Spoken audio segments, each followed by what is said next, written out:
start. Well, it's okay. I haven't said anything about this class yet. So let's talk about, well, there's going to be a whole bunch of blank tape there at the beginning. Sorry. If I were really fancy, I could edit that out. But I'm not that fancy. Okay. So today we're going to talk about fit indices. Yay, one of my favorite topics. And respecification, which I think you'll see that respecification is, we're sort of spiraling through. You'll see that this conversation about respecification is not completely unrelated to what we talked about last week. It's, we're going to sort of build on this idea of having hybrid models and specifying the measurement model first and then the structural model, which is why I say that, which was one of the several reasons that I decided it made sense to give you until tomorrow to finish your homework, just in case any bulbs went off when I'm talking today, which, fingers crossed, right? That's the goal. Okay. And as I said we will keep that same time frame. So you'll always have till Thursday at 5. And this was sort of implicit, but I didn't say it directly, but obviously you don't have to print out a paper copy of anything if you're going to submit on a Thursday. Like if you happen to be here, or you want to submit a paper copy to somebody, that's fine, but you do not need to do that. You can just upload it all onto Husky CT. So you can kind of disregard the whole thing about like, oh, it's nice to have your paper copies of your whatever. You don't need to do that on Thursday. Okay. All right. Because that would be help. So, all right. So before we talk about model fit, I want to talk really, really briefly about estimation and structural equation modeling. This could probably be a whole semester if we wanted to talk about estimation, but it could easily be a whole class to talk about different estimation strategies. But I really just want to give you a couple of sort of just some really broad-based understanding of what we're talking about when we talk about estimation and SEM, especially because I think it does directly relate then to thinking about chi-square and also model fit. So when we are, estimating models in SEM, garden variety structural equation models, we're going to use what's called maximum likelihood estimation. And maximum likelihood estimation, it gets used for a variety of different, analyses, not just structural equation modeling. Maximum likelihood estimation is an asymptotic sort of strategy in the sense that it provides asymptotically unbiased, efficient, consistent estimates. What does that mean? That means as your sample size goes to infinity, you should get unbiased, efficient, consistent estimates of your parameters. So the larger your sample size, the better from that perspective. Now, lots of things that are, asymptotic, okay, fine. You might sort of reach something that is pretty close to the eventual asymptote pretty fast. The reality is that, again, you generally want to be sort of in the hundreds of people for most SEM models, which I think I've said. And that's just kind of a general rule of thumb. But again, for one reason, because we are using this large sample technique, maximum likelihood estimation is a large sample technique. So, it can break down if you have really small samples. It's a full information technique. That means that all estimates of your model parameters are simultaneously estimated. And that is different, actually, from some other techniques that exist out there. For example, there's something called two-stage least squares estimates, which is a partial information method. And with two-stage least square estimates, which are used actually a lot in like economics and econometrics, then actually the model is estimated in 2 stages. So there's you estimate this part of the model in stage 1, and then that's used to estimate another part of the model in stage 2. We'll talk a little bit more about this when we get to non-recursive models, but it turns out that there are potentially some upside. There's some downsides to partial information methods, but there are also some upsides to partial information methods in the sense that if you have model misfit and you're estimating, so if something's wrong in your model, right? You've misspecified something and you have a you're estimating all of the model simultaneously, the error that's in your model can be, the error in one part of your model can actually sort of be propagated or spread to the rest of the model. If you think about it, like if there's one thing wrong in your model, like it's not quite right, but you're estimating all of the parameters simultaneously, that one little thing that's not quite right is not necessarily, like that problem is not necessarily contained to that one little area. It can actually, because you're estimating all the parameters simultaneously, it can be sort of distributed across the entire model. So that's actually one advantage of like a two-stage system, is that, if you're sort of estimating, a model in chunks, you can sort of contain, if there are problems, you can contain them a little bit better. But again, there certainly are advantages to estimating everything simultaneously, and that's what we're going to do. Okay. And our goal here is to minimize this fit function. We want to sort of, well, I'll show you the fit function in a second. So let's talk about likelihood just for really, really briefly. So you're all familiar with probability, right? So the probability of, you don't have to be experts in probability, by the way, for this class, but just to kind of remind you, the probability of an event is dependent on the parameters of the model. So like if I ask you, what's the probability of flipping a heads if you flip a coin, right? What's the probability of it landing on a heads? You would say 0.5.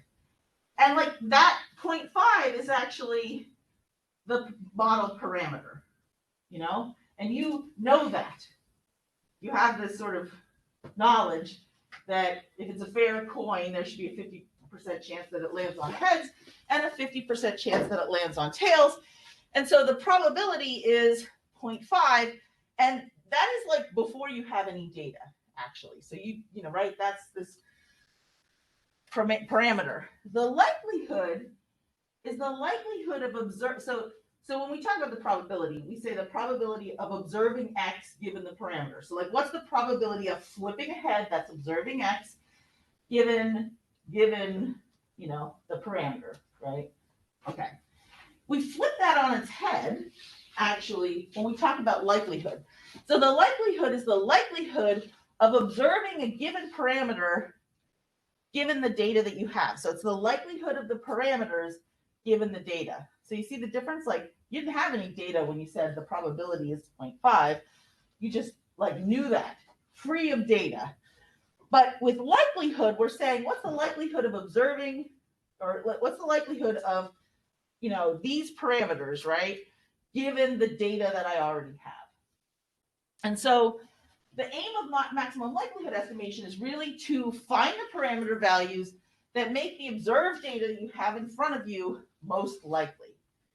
And so if you did a whole bunch of coin flips, let's say, and you flipped a coin 100 times, and let's say you got 52 heads and you got 48 tails, actually the maximum likelihood estimate would be 0.52, not 0.5, right? Because that would be like the estimate of the parameter that would make observing the data that you just got most likely. Anyway, and so the likelihood of the parameters given the data is proportional. We sort of say it's equal to, but it's really technically proportional to the probability of the data given the parameters. So we, sort of use that to our advantage.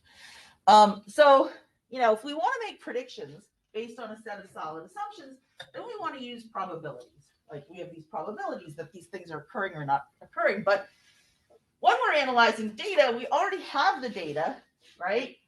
And so there's no probabilistic part to the data, really. We want to know what's the likelihood of observing these data. Like, what are the parameters that would make the data that we've observed most likely? So again, likelihood is we observe the data, we estimate the parameters, whereas probability is we know the parameters and we predict the outcome. All right, so what we're going to do is we're going to specify the parameters that we're estimating in the model. We can compute the sample variance covariance. There's like a little wrinkle that I'm not going to talk too much about, but I'll just sort of put it in your head for future reference. which is because it does come up in a variety of sort of subtle ways. We estimate the sample variance covariance. That's what we have. But the sample variance covariance is actually an estimate of the population variance covariance. And if you think about it, what we really wish we had is the population variance covariance. So like that's like another form of error that's actually kind of built in here. So we have this sample variance covariance. We're going to use it as our best proxy for the population variance covariance, knowing that there's some sampling error, right? That our sample variance covariance isn't going to be exactly what it would be in the population. And again, you know, if you could assume that you have a representative sample, this is another reason that having a large sample is really helpful, because the larger your sample is, the closer the sample variance covariance matrix should be to the population variance covariance matrix. Again, assuming that you have a, you know, representative sample, which is a huge assumption because we almost never meet that, do we? But okay, that's another story. Okay, so we compute the sample variance covariance, and then we can compute, we can actually compute the model implied variance covariance under the specified model, right? So we have our sample variance covariance, we have our parameter estimates. We can use those estimates of those parameters to come up with this model implies this particular variance covariance. We've talked about that before, right? And our goal is actually that our model implied variance covariance matrix, the variance covariance matrix that we can generate from our model estimates, should be as close as possible to the variance covariance matrix that we've observed, right? So we want those estimates to be as close as possible. And so we want to, the way we're going to sort of evaluate that is we're going to minimize the discrepancy between the variance covariance matrix and that model implied variance covariance matrix. And that's what I mean by the fit function. This F is the fit function, and it's actually a scalar. It's a single number that measures this distance between the sample variance covariance matrix and the model implied variance covariance matrix. Okay, so how is F? Again, you'll never have to calculate this ever, I promise you. And you know, but how is this F computed?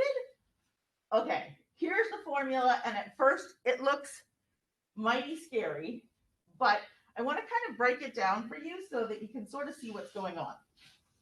Okay, so the fit function, now a lot of times we're doing stuff, you know, with estimation, and we often use natural logs. It turns out that you know, that makes our math a lot easier. We don't have to really worry so much about that right now. But notice that we have the natural log of, this is the model implied variance covariance matrix, minus the natural log of the sample variance covariance matrix. Forget about natural logs for a second. That doesn't really matter. If I actually could completely reproduce my variance covariance matrix with the model implied variance covariance matrix, if I took the difference between that variance, the model implied matrix, and my matrix, what would you get? Zero, exactly, right? So like in a sort of the perfect fitting situation, this would actually give you 0, right? Although it would be like, well, yeah, so it would. Now, this next part looks really ugly. This is actually the inverse of the model implied variance covariance matrix multiplied by the sample variance covariance matrix. Okay, so if you don't know matrix algebra, the inverse is kind of like matrix division. So just think of it that way. If I were, right, if I were to sort of, again, if I were to take some number and I were to divide it by itself, what would you get? You get 1, right? Well, in this case, these are matrices, but theoretically, if I were to actually take some matrix and matrix divide it by itself, which is what the inverse is, I would actually get what's called an identity matrix, which means that I would have 1s on the diagonal and I'd have 0s on the off diagonal. So I basically just get a big matrix that has 1s on the diagonal, okay? So again, we're thinking about if things are working perfectly. If things are working perfectly, then I should get just a nice old identity matrix. So what's the trace of a matrix? The trace of the matrix is actually when you add up all of the diagonal elements of the matrix. So let's think about this. If I add up all of the diagonal elements of an identity matrix, what's the number going to be? The sum of the number of variables. Yeah, it's going to just be the total. It's going to be how many variables I have, right? So it's going to be the number of variables. And this last part is P is the number of exogenous variables. These are the observed variables, not latent, okay? Q is the number, P is endogenous variables here. Q is exogenous variables here. These are observed variables. So P plus Q is just going to be the total number of variables that I have, right? So here, again, if things are fitting perfectly, the trace should just be n being the total number of observed variables. Or maybe I should call it B. I don't know. Whatever you want to call it. It's the total number of observed variables minus the total number of observed variables. So basically, when things are working perfectly, this should just be the number of variables minus the number of variables, which is going to again give you 0. So in that, situation that never happens, where everything fits perfectly, the fit function would actually be 0 because the first 2 terms are going to sum to 0 and the last 2 terms are going to sum to 0. And what we're trying to do with maximum likelihood estimation is minimize this f, right? So we're sort of, again, using this iterative technique where we're going back and forth and, trying to come up with a set of parameters that gives us the smallest possible f that minimizes that discrepancy between the sample variance covariance matrix and the model implied variance covariance matrix. And we start with a set of parameters, we get some sort of fit, right? And we're going to cycle through. You don't have to worry too much about how the computer's doing it, but the computer's cycling through iteratively until it lands on what's the smallest possible f I can get. And that's actually, those are going to give, then that's going to be where it stops, right? And then those are going to be your actual maximum likelihood estimates for your parameters. Does that make sense? Okay. So again, this f has to be greater or equal to 0. It can't be less than 0. And it's only going to be 0 in that sort of perfect case where the 2 matrices match exactly. Okay? So what's chi-square? Well, it turns out that even though that fit function is a really ugly formula, the formula for chi-square, once you know f, is actually quite simple. It's just that fit function, that f, times n, and here this n is the sample size. So your sample size minus 1. So basically, chi-square is a function of 2 things. 1, whatever that f is, and 2, the sample size.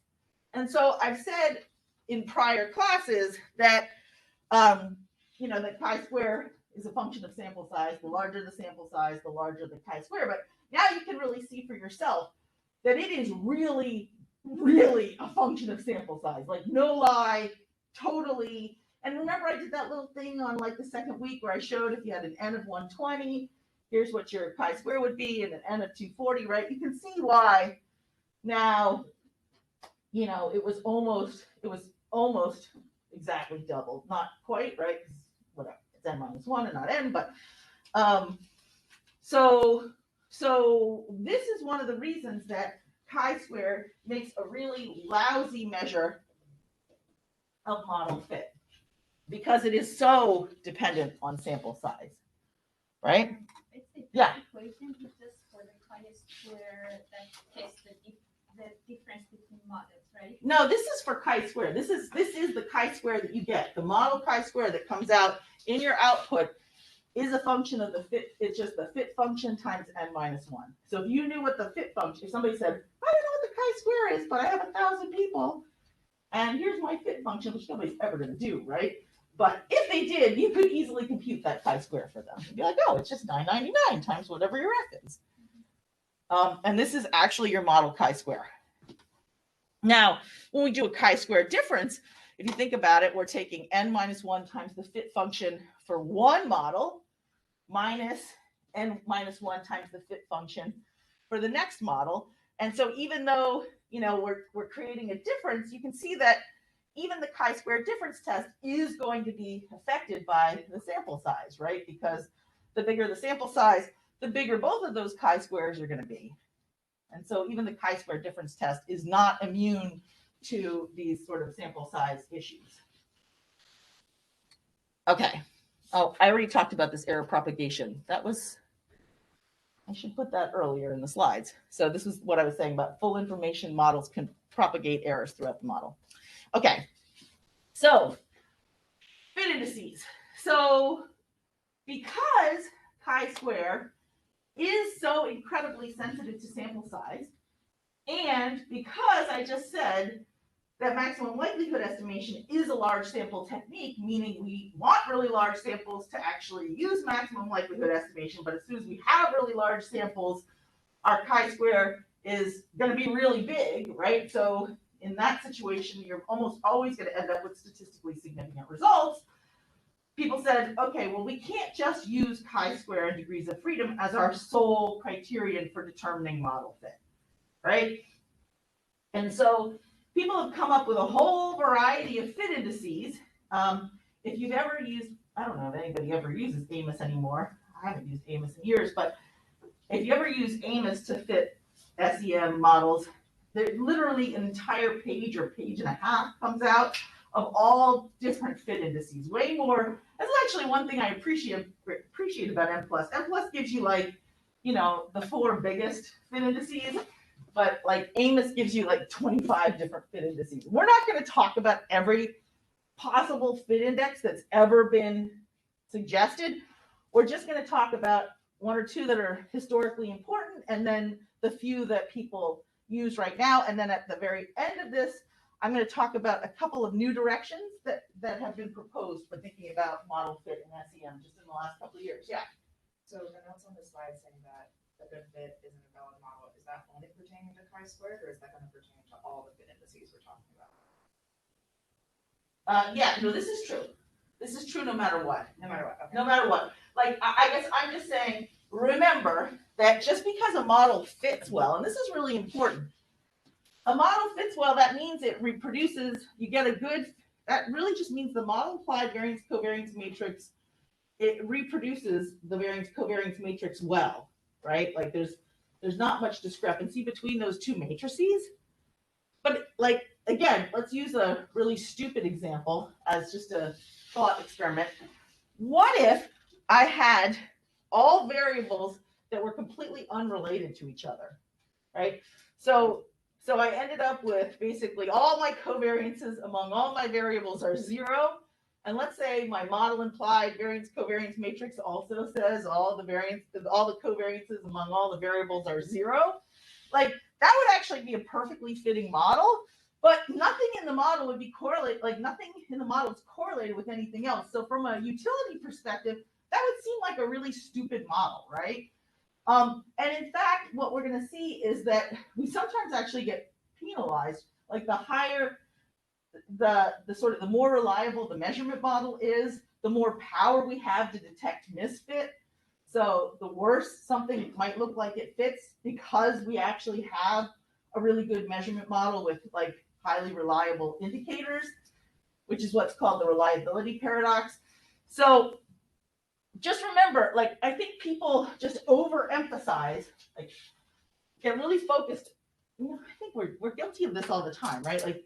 You took a bunch of stats classes and there was so much nuance in all of those classes, but what do we end up boiling things down to? Like, is it above or below 0.05? Like, how dumb is that, right? I mean, if you really stop and think about it, what makes 0.049 any better than 0.051 really? It's not, right? It's not. So same thing here. Like, this whole idea of fit is really nuanced, and we could talk about it for ages. But I think what happens for a lot of people is they see these rules of thumb and they're like, okay, all I really need to know is this fit index is above this and this fit index is below that. Duh. So I'm sort of I don't want you to do that. I want you to know what those metrics are, but I want you to be smarter about things. And B, I want to remind you that, you know, a good fitting model doesn't mean it's the right model necessarily. And it also doesn't mean that it has any predictive ability. I can't tell you, this is like my pet peeve, so now you'll know. I can't tell you how many times I see people fit structural equation models, like, again, for their own research, and they go on and on and on about the fit, but they never report, like, what proportion of the variance in their actual outcome variable that they care about is explained by the predictors in their model, which you would never forget to do with a multiple regression, right? That would be like the first thing you would report as an R-squared, and you can do R-squareds for SEM, and in fact, they come out on your output, so it's not even like you have to compute them yourself, but for some reason, because of this fit thing, which we didn't have in multiple regression, people just get really sidetracked by model fit, and they're like, I just care if it fits, I just care if it fits, and they forget to sort of ask, okay, well, it fits well, but does like it predict anything? Because if it fits well and it doesn't predict anything, is that actually a useful model, right? So I'm saying, like, you know, yeah, model fit is an important way, it is one important way in which we evaluate models, but it isn't the be all and end all. I'm not saying you shouldn't look at model fit, of course you should, but you shouldn't be lulled into thinking just because your fit indices look great, that means that you have a great and super useful model, because there are other things you need to consider, right? And so I was giving the example, a model whose parameters are all 0, you know, is going to be a good fitting model, but a really dumb one. Okay, so I started to kind of talk about this, but chi-square has limitations. It tends to punish better studies. And what do I mean by that? Well, the bigger the sample size, the higher the chi-square, but we want big sample sizes, right? So that feels unfair. The larger the correlations, the higher the chi-square tends to be. But we want larger correlations, and that can be in the measurement model. It can also, especially in the measurement model, but in general, larger correlations, higher chi-square. And then, you know, the more indicators we have. So if we have a sort of a measurement model, we have more indicators versus fewer indicators, because again, that's going to play into the reliability of the latent variable. The better the reliability of the latent variable, the higher the chi-square. So really, larger correlations and more indicators, you can really think about those as especially being very indicative of the reliability of the latent variable. And the higher the reliability of the latent variable, all other things being equal, the higher the chi-square. So that stinks. And the test is also asymptotic, as I mentioned. So with small sizes, the chi-square does actually tend to be too large as well. So that's bad news. So if you have a really small sample size, the chi-square is going to be larger than it should be. If you have a really large sample size, the chi-square is going to be really large. Non-normality can also produces too large a chi-square. I'm not going to talk about that today, but there are ways to deal with non-normality. You know, a small amount of non-normality is not a huge deal breaker in SEM. And there definitely are things like the Satora-Bentler scaled chi-square. There are ways we can correct the chi-square for non-normality. So there are ways to deal with that. This was like a really huge issue that people talked a lot about, you know, like 20 years ago, but I feel like we've kind of come a long way in terms of being able to sort of deal with this non-normality issue. And again, bigger models with lots of parameters tend to have, you know, larger chi-squares. So, oops, hold on, did I just go? Okay, this is really rule of thummy. Don't quote me on this necessarily, but, you know, again, we want to be in the hundreds of cases for SEM. So 200 or more is kind of a general rule of thumb. But in general, it's pretty rare you give a sample size above about 400 or 500 to end up with non-statistically significant chi-squares. So even though that's sort of where we'd like to be in terms of our sample size, it makes it hard to get a non-significant chi-square. So I want to qualify these sample size things though by saying, and I said this once before, you really need to take into consideration how many parameters you're estimating. So the larger the number of free parameters, the larger the sample size you need. If you have strong correlations, actually, you can get away with smaller sample sizes.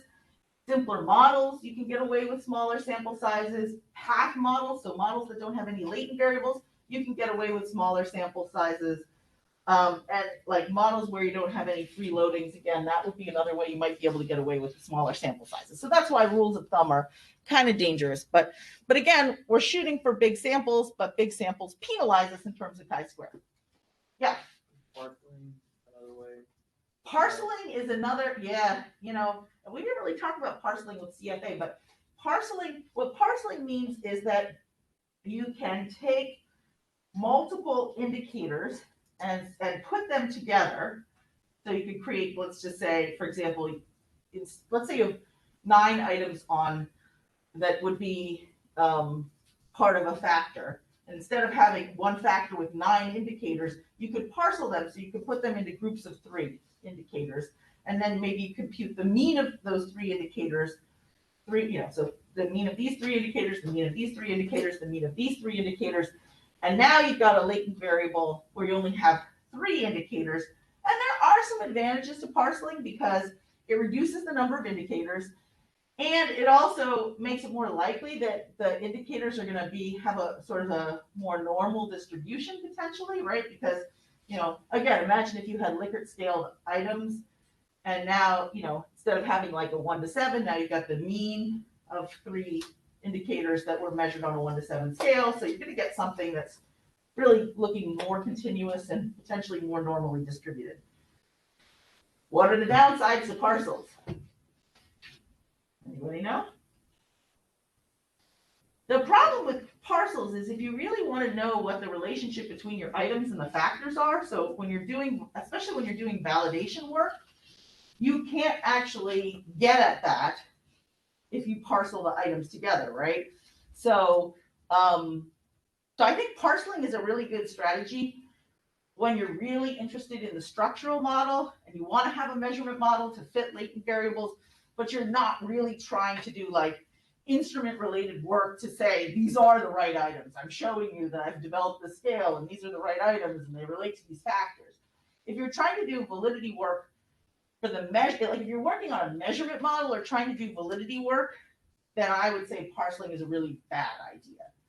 So good when your focus is a structural model can be really helpful. Bad idea when your focus is on the measurement model. That's my take on parceling. But yeah, that is a way that you can decrease the number of indicators and potentially also help with normality, which should then actually make your chi-square better. And that's why people actually love parceling.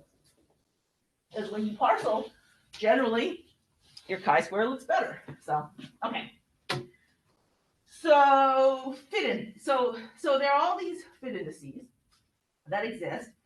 And these are just going to be metrics, these single numbers that state how good the, you know, how good the model is. And generally, again, it's really going to be how good the model is. When I say how good the model is, I really mean in terms of that, you know, how well the model implied variance covariance matrix and the actual variance covariance matrix jive, right? So again, a fit index doesn't say anything about predictive utility or practical utility at all. It's really all going to boil down to the same idea of looking at the difference between the model implied variance covariance matrix and the actual variance matrix. But the goal, when all these fit indices started popping up, was to come up with some sort of index that would give an idea about this sort of model data correspondence that wouldn't be dependent on sample size. And it wouldn't be dependent on the number of variables in the model. And it wouldn't be dependent on the number of parameters in the model. Because if if whatever you're using is dependent on any of those things, that seems problematic, right?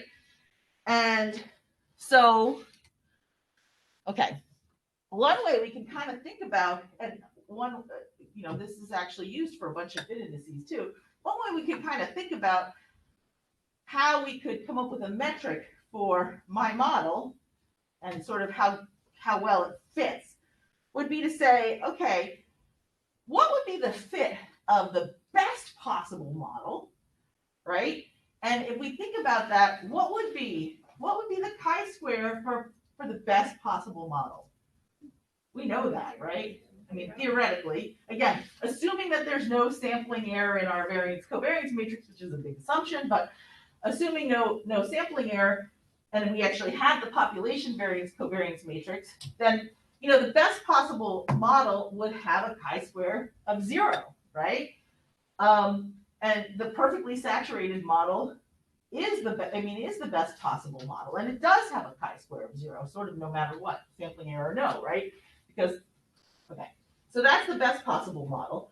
And then the question is, and we're going to come, some of the models, sorry, not models, some of the fit indices make use of this idea of worst model and some don't. That's going to be a distinguishing feature for some of the fit indices that we talk about. But the other thing you could ask is like, well, what's like the worst, like given the, what's the worst possible model? Like, how big could my chi-square be, right? Like, imagine the worst possible fitting model. What would that look like? And then where does my model fit, no pun intended, between sort of the best possible model and the worst possible model, right? So some of the fit indices really sort of focus more on really just sort of thinking about your model and how it relates to sort of say the best possible model. And some of the fit indices, which are called incremental fit indices, really try to look at where is your model sort of on the path from the worst possible model to the best possible model. Okay, so how do we get at what the worst possible model might look like? And for that, we use what's called the null model. And we use that again for these incremental or relative fit indices. And the null model is really a straw man. Nobody thinks this is the right model, but it's like the very worst, this is like the highest chi-square you could get, given your sort of sample size and your variables and all that kind of thing. So the worst possible model, the way that we usually specify the worst possible model is a model that assumes that all of the variables are uncorrelated with each other. Which, that seems like a pretty bad model, right? If you think about it, that's a pretty lousy model. So if we say, okay, all of these variables are uncorrelated with each other, and what would that mean? It means you would just be estimating variances for every variable in your model, but no covariances among your variables. And again, given what we know about like why we're even doing these models in the first place, that's a pretty bad model, saying that nothing relates to anything else, right? So we can compute the chi-square and the degrees of freedom for this baseline model, which is called the null or sometimes the independence model. And then, as I said, we can sort of look at where our chi-square is in comparison to not just the best possible model, but also this worst possible model, this independence model. And the fit indices that use a null model can sort of they can be interpreted like an R square, because it's sort of telling you sort of, where they're going to range from 0 to 1, and they're sort of telling you, are you sort of closer to the worst possible model or the best possible model? All right. Yes. That is what, because M+ will give you like the Yeah. Baseline thing, so that's what it's talking about. That's what it's talking about. Yeah, that's exactly what it's talking about. And I guess I should say there's a caveat that not all programs compute the independence model in exactly the same way, but in general, what I just said is, true. Yeah. If we want to run the baseline model, we don't include any statements in the model part of the code. So if you really wanted to run a baseline model, so first I'll say the place where there's some deviation across software packages, or just in terms of what's a good independence model, is Some independence models will allow for there to be covariances among exogenous variables, and some won't. I mean, technically, I think of an independence model should have no covariances among any of the variables. But going back to, if you really wanted to run your own independence model, you would actually want to put in with statements, and you'd want to say at 0. Because remember, if you just allow all, if you M plus by default correlates all exogenous variables. So if you just put a whole bunch of variables in a model and you didn't have any by or with statements, M plus is just going to correlate them all with each other by default. So if you really wanted to fit a model where there are no covariances among variables, you would actually have to say, you would say like, oh, that's a really bad pen. Huh. That doesn't bode well for this pen, but let's see. Oh, that's weird. They came from the same box. You would say like x1 with x2 at 0. And that means that you're fixing that covariance at 0. So you could do that to fit an independence model. Okay. So one of the very first indices that people used was called the Bentler-Binet index. And it's a little bit of a problematic index because it sort of presumes that the best possible model has a chi-square of 0, which we'll talk about in a second. This is also sometimes called the norm fit index. And so the logic here for this fit index is basically, you take the chi-square from the baseline model, so that like a worst possible model, minus the chi-square for my model, and you divide it by the chi-square for the worst possible model. And implicit in here, we're making the assumption that the best possible model has a chi-square of 0, so I don't need to say that. So even though you don't see anything about the best model here, again, is presumed to have a chi-square of 0. And so when I do this and I take the independence chi-square, the null chi-square, minus my model chi-square, divided by the independence chi-square, I'm going to get something that falls in a range of 0 to 1. And it's basically going to tell you sort of how much, what discrepancy is sort of, right, or how much of the chi-square, how much of the chi-square from the baseline model is sort of accounted for by the target model. Doesn't have any kind of penalty for the complexity of the model, and it does presume that the best possible model has a chi-square of 0. So this was kind of like one of the very first fit indices that kind of came along.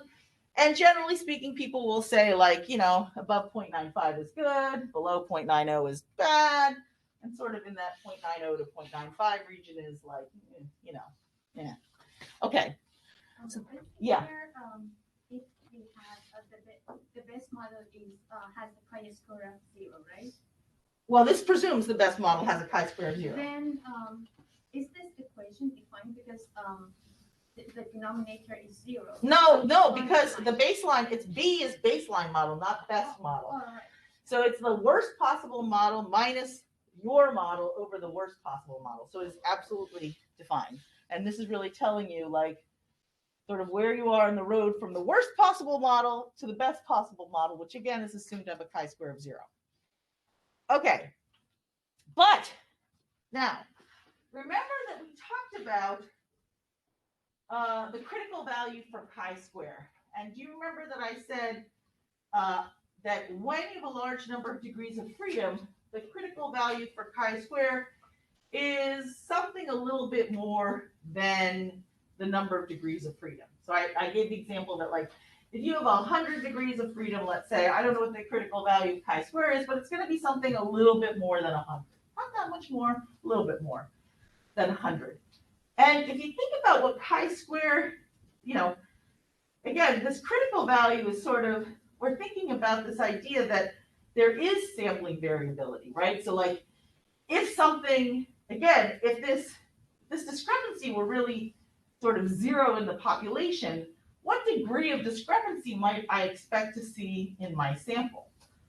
because there's sampling error built into the variance covariance matrix, I wouldn't actually necessarily expect the chi-square to be exactly 0, even if I have great model fit, right? And in fact, remember, when I use the chi-square test, I'm not saying a chi-square, that I have to have a chi-square of 0 for all my models.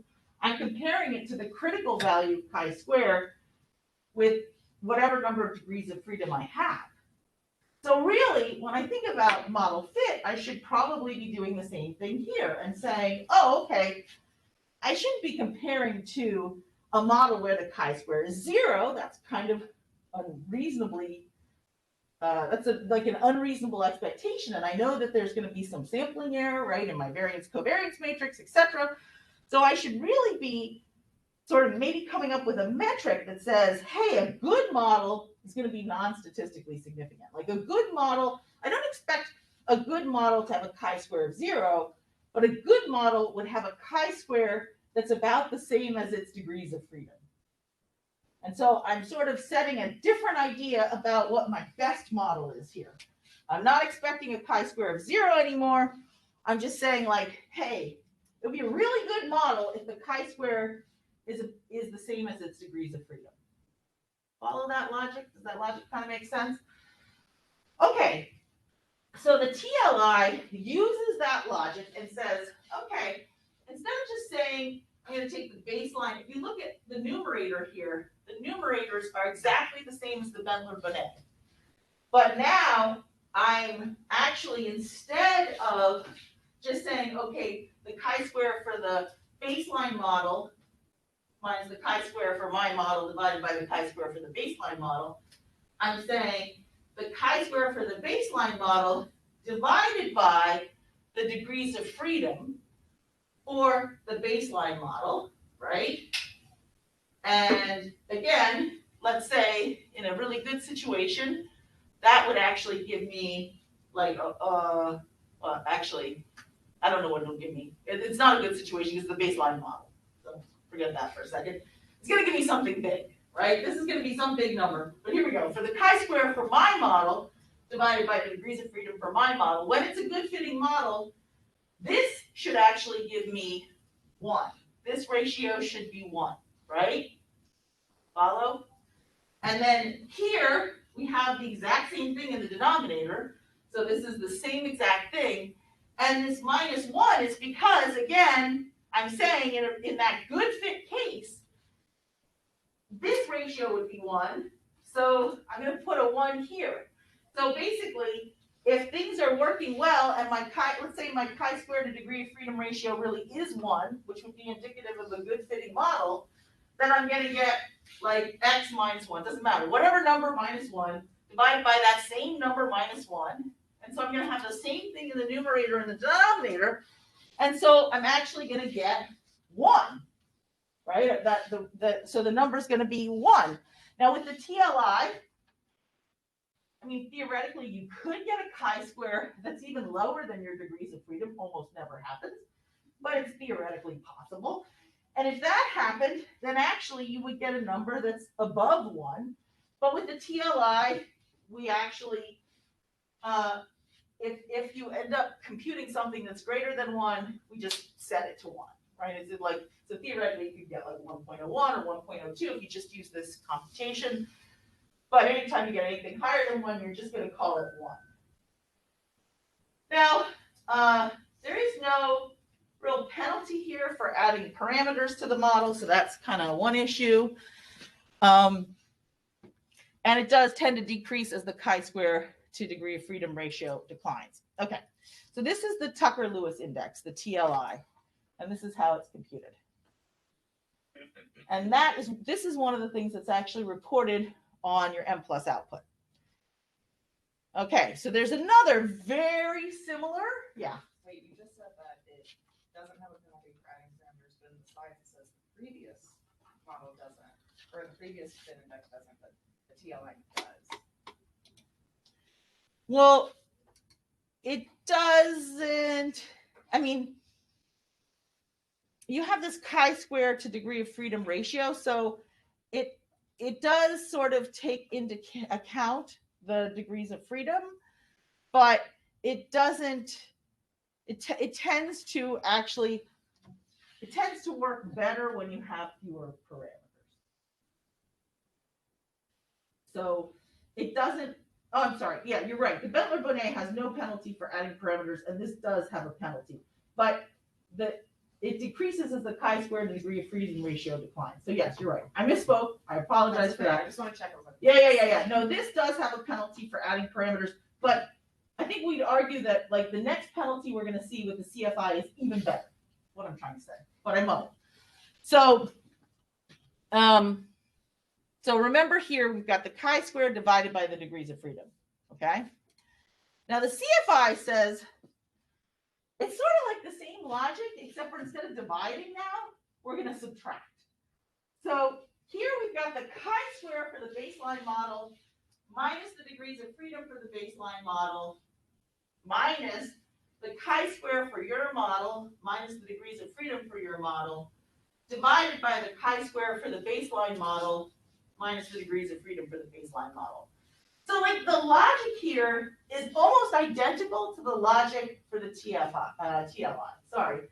You see that? Like in one case I'm saying, like in this last case I'm saying, let me go back here. I'm saying, hey, a good model would have chi-square equal to its degrees of freedom. So if I divide chi-square by its degrees of freedom, I should get a 1, right? And this is like using that same logic, but it's saying, hey, yeah, if I subtract the degrees of freedom from the chi-square, I should get a 0, right? Does that kind of make sense? So that would be here. In a good fitting model, this piece should be 0, right? Leaving, again, you would get the same thing here, which is the chi-square baseline minus degrees of freedom divided by that same thing again. And so you would actually get, you know, a 1, right? If the chi-square is equal to its degrees of freedom. Again, if the index is greater than 1, it's set at 1. If it's less than 0, it's set at 0. And, you know, again, you're sort of paying a penalty for every parameter that you're estimating here. And, you know, it seems like maybe not a really big difference, but, you know, simulation studies, among other things, have kind of shown that the CFI maybe works a little better than the TLI. You know, I don't know. And it certainly is the more in favor of the two indices. It's interesting because it's sort of a minor tweak, this idea of subtracting versus, you know, versus dividing.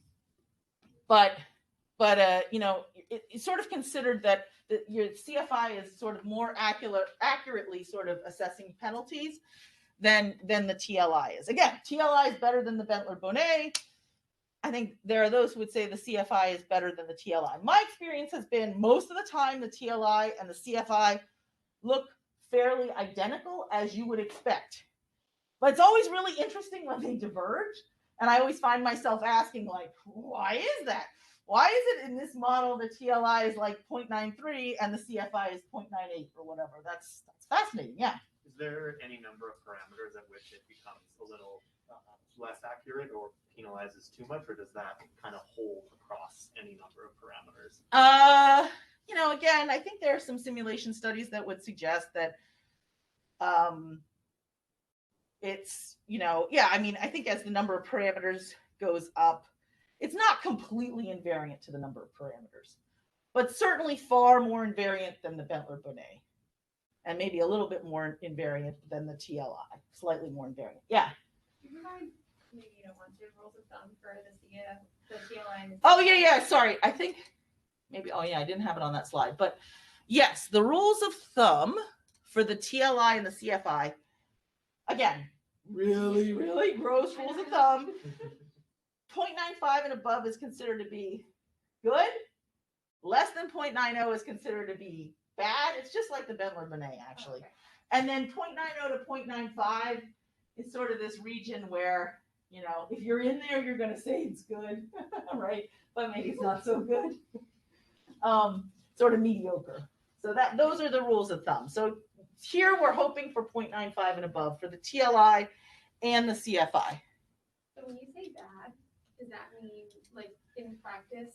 Could you Yeah, so in practice, again, people should not be slaves to fit indices, of course, but in reality, if you have a CFI or TLI that is less than 0.9 and you submit your paper for publication, you're probably going to get a lot of kickback from the editors.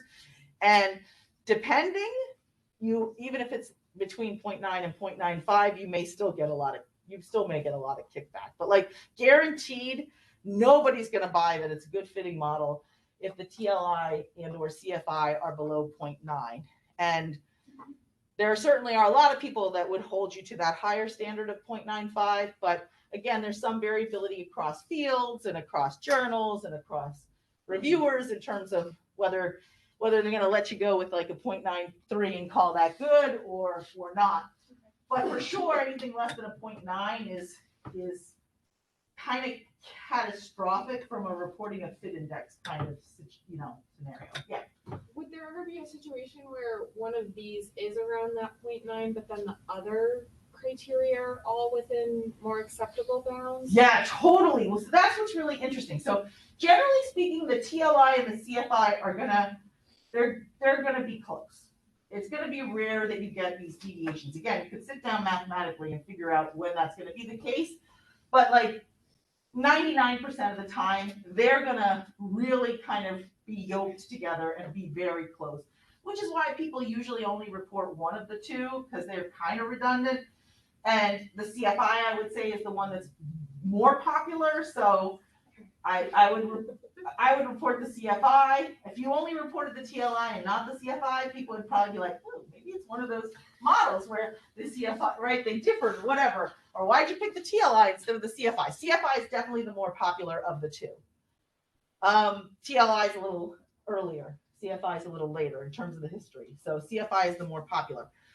So generally TLI and CFI are gonna go hand in hand. But I'm gonna talk about a couple of other fit indices next, and they work really differently, and so they can look really different.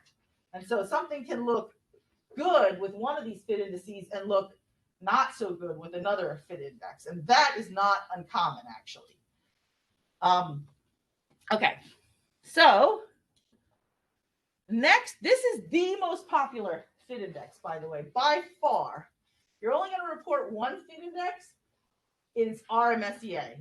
I don't think in this day and age you can get away with not reporting the Irmsea. So this is your for sure fit index. This is also reported by M+ in the output. And here's how the Irmsea works. So the last couple fit indices that I talked about were all what I would call incremental fit indices. So they were really considering where's your model at, on sort of that continuum from the worst model to the best model. The root mean square error of approximation is what's called an absolute fit index. And it is, it does not think about the worst possible model at all. There's no baseline model in here, as you'll see in a minute. So sort of conceptually, here we go. This is the formula. So we've got this sort of delta hat for the model, which, by the way, just means the maximum for chi-square minus degrees of freedom or 0. So should your chi-square happen to be lower than your degrees of freedom, you're going to put a 0 in there. And that's important because we're taking a square root, right? So you don't want to have a negative number when you're taking a square root. That's going to create all kinds of havoc. So when you see the formula reported like this, really all this is saying to you computationally is just take chi-square minus degrees of freedom. If that number happens to be less than 0, plug in a 0. Okay? So it's chi-square minus degrees of freedom, which looks very much like one piece of the CFI, right? Remember we had chi-square minus degrees of freedom. Okay, so we've got that in the numerator. Now we're dividing by the degrees of freedom for the model. Okay? Times n minus 1. Now, where did we see this n minus 1 before? Yeah, in the formula for chi-square.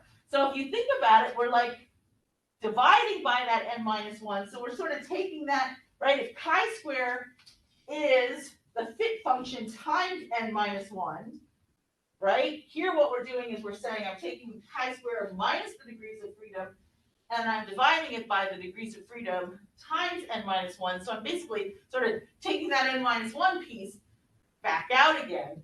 And so what I'm getting is this amount of error of approximation per model degrees of freedom. And this is the first formula we've really seen that like explicitly takes sample size into account. And I think that is one of there are several advantages of the RMSEA. One of them is that it is taking sample size into account more explicitly than the other fit indices are. It's interesting. So like CFI actually, even though it doesn't explicitly take sample size into account, it does actually appear to perform, like reasonably well across a variety of sample sizes. But again, it's not sort of explicitly taking it into account the way this is. So ideally, if you look at this formula, you can see that, of course, here we would want this numerator to be 0, right? If the chi-square is equal to its degrees of freedom, this should be 0. But, it's going to be, it's not always going to be 0, right? But lower here is better, right? Because the square root of 0 over whatever is going to be 0. And so we want this number to get closer and closer. We want the numerator to be closer to 0. So for the RMSEA, unlike those incremental fit indices where 0.95 is sort of, again, the magic number, here, just sort of a little bit of a coincidence, 0.05 is kind of the magic number. Generally speaking, people are looking for RMSEA values of less than 0.05. And, again, as sort of rules of thumb go, models with RMSEA above 0.10 are considered really bad. Some would even go down as far as 0.08. Anything in the 0.05 to 0.08 range is kind of pretty mediocre. And, you'd really like the RMSEA to be below 0.05. Now, it turns out actually that the RMSEA does not perform well when the number of degrees of freedom is very, very small. Like, especially when when you've got models that are like 1 or 2 degree of freedom models. So really, I'm not talking like 20 degrees of freedom. That works okay. But like 1 or 2 or 3 degrees of freedom, it really doesn't work very well at all. And if you think about it, it kind of makes sense. Like, what's the critical value of chi-square with 1 degree of freedom? It's like 3.84, right? So let's say you had a chi-square of 3 with 1 degree of freedom. From like a chi-square perspective, that would actually be a good fitting model. And yet here you'd have 3 minus 1 is 2, right? So if you think about it, like this idea of the chi-square being approximately equal to its degrees of freedom, that works better as you have more degrees of freedom. It also turns out that there's just a lot more sampling variability. So that's one part of the problem. But the other part is there's just a lot more sampling variability around the RMSEA when the number of degrees of freedom is really small. And so, RMSEA is actually a really popular fit index, and it's something you're going to want to report like 99% of the time. But the one caveat that I would give there is if you have really, really small DF models, you should not trust the RMSEA. It does not perform well. Yeah. How small? Well, so Dave Kenny and I actually wrote a whole paper on this, and less than 5 or fewer degrees of freedom, certainly. Really small numbers of degrees of freedom. I think once you get sort of into, certainly 20 degrees of freedom was fine. Once you get into the double digits of degrees of freedom, it seems to work fine. The biggest problems are when you're like at the 1, 2, 3 degrees of freedom. So the problem sort of dissipates as you get larger numbers of degrees of freedom. And you might think like, when would I ever run a model with like 1 degree of freedom? But you might sometimes run a model with 1 or 2 degrees of freedom, and it actually happens not that infrequently when you're doing like growth models or path models. So just be really conscious of that. Yeah. So I'm just trying to put this in like the bigger scope of things. So it sounds like whenever we're doing kind of what we've done up until we're comparing like on just the measurement model, like you're adding the omitted paths, all of that kind of stuff that you really get the structural models that you want to run. Then we're comparing like chi-squared stuff, and then once you get beyond that, and you want to compare different, maybe different theoretical backings for different structural models, now you're moving to this, because the degrees of freedom can't be 0, then we can't use this to do like the just identified with. Yeah, well, you're never going to use this with a just identified model, because the just identified model, all the fit indices are going to be perfect, right? Yeah. So you're right. So when we have a just identified model, this is not going to tell us anything. I mean, when are we going to use fit indices? So I think they can be useful for model comparison when you're building a sequence of models.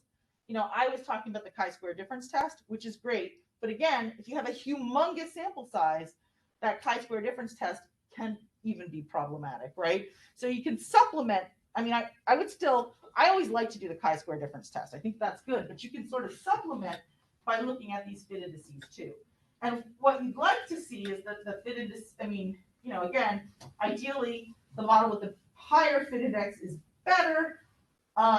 What you'll often see, you know, when we're making more parsimonious models, so we're, you know, constraining, like we're, you know, let's say constraining a path to be 0 that is not statistically significant. So let's say we're going from like our, you know, just identified model to the conceptual model with the significant deleted paths. What will often happen is the fit indices will either stay the same across those two models, or they might ever so slightly increase, because if the more parsimonious model fits as well, that's actually going to that will make the fit indices look a little bit better, but like it's often going to be super subtle. So you might not even see it if you're looking at 2 decimal places, right? But certainly looking at the fit indices, I think, in addition to looking at the chi-square difference test as you're doing model building, can be really helpful. All right, so another reason that people really like the RMSEA is that you can actually compute a confidence interval for the RMSEA, and that is actually computed. I think the 90% confidence interval, if I remember correctly, is what's reported on the M+ output, right? So that's kind of nice. And so people have said, well, you know, okay, yeah, theoretically RMSEA should be 0, but when is it ever going to really be 0? But like, ideally, we'd like the lower bound of the 90% confidence interval to be 0 or very close to 0, right? And again, if you look at the confidence intervals for the RMSEA, when you have somebody asks what's a small number of degrees of freedom, this is one of the places that you'll see that you shouldn't trust the RMSEA, is that these confidence intervals will blow up when you have a really small number of degrees of freedom. So, you know, generally speaking, they look pretty good, but, you know, if you get a confidence interval for the RMSEA that's like 0 to 0.25 or something, right? Like, that's going to tell you that whatever your RMSEA is not going to be all that useful, right? Because you're 90%, like, oh, my RMSEA is 0.04, but I'm 90% confident that it's between 0 and 0.2, like, that's not so good, right? So you can look at the confidence intervals for the RMSEA, and if they're really huge, that would be, I think that's diagnostic of like, oh, maybe that's not your best fit index to use here, but generally speaking, they look pretty okay. And unless you get to those really small DF models, and that's when things blow up. So that's the logic here, is we want the lower bound of the confidence interval to be very close to 0. There's also something called the P of close fit, which tests the null hypothesis that the RMSEA is 0.05 or lower, which again, you know, people have said, oh, RMSEA should be like 0.05 or lower. That's like a good enough model. So somebody created this P of close fit that just basically tests the null hypothesis that the RMSEA is, you know, 0.05 or lower. So the null hypothesis is that the RMSEA is below or equal to 0.05. The alternative hypothesis is that the RMSEA is greater than 0.05. And so here you'd like to have a non-statistically significant result. If the p-value here is non-statistically significant, then we say, oh, the model's close enough, right? Has sort of, again, an acceptable level. What people will say is it has an acceptable level of specification error. All right, so that's the RMSEA. Most popular fit index by far. And you can see it works really differently from the TLI. Here's a third fit index that once again is very different. So I like to look at CFI, RMSEA, and SRMR because they are really all different. And so I feel like when I look at the three of them, that kind of gives me a nice sort of set of fit indices to look at that aren't redundant, and that are helpful. So the SRMR is the standardized difference between the observed covariance and the model predicted covariance matrix. And so it's kind of like, what's the average discrepancy, standardized? So, sort of imagine thinking about it as like correlations instead of covariances. What's the average standardized discrepancy between the model implied matrix and the actual matrix? And so if you have an RMSEA of 0.01, let's say, or not RMSEA, sorry, SRMR of 0.01, that's saying like the average discrepancy between like your covariances and the model implied covariances, again, once they're standardized, so that's like being correlations, is like 0.01, which is not much of a discrepancy, right? So like on average, you're about, you're within 0.01 of your model implied correlations are within, are about 0.01 away from your, from your model implied. Your model implied and your actual are about 0.01 away from each other. Now that's an average, right? So some could be, there could be a couple of correlations that are way further away. So again, here, this is an absolute fit index. 0 it implies perfect fit. I say here less than 0.08 implies adequate fit, but again, I would say generally speaking, less than 0.05 or 0.06 is considered good fit. Greater than 0.08 is generally considered bad fit, and somewhere between 0.05 and 0.06 to 0.08 is sort of like, not great. Now, SRMR is really cool, but it is a positively biased measure, and the bias is greater when you have low degrees of freedom, so same problem that we had with the RMSEA, and also a small sample size, which, if you think about it, makes sense. Because again, those sample covariances are not going to be sort of as well estimated when we have small n. So the SRMR tends to be smaller as the sample size increases and as the number of the parameters in the model increases. And there's no explicit penalty in here for model complexity necessarily. So, but again, it's just kind of nice. It's easy to interpret. It kind of makes a lot of sense conceptually.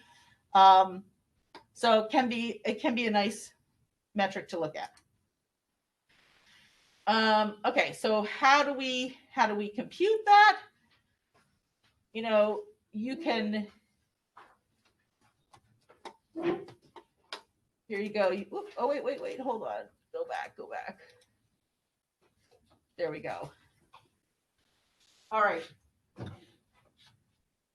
So in the denominator, you're looking at the sort of the total number of residuals. So here you actually count the means and variances in the denominator.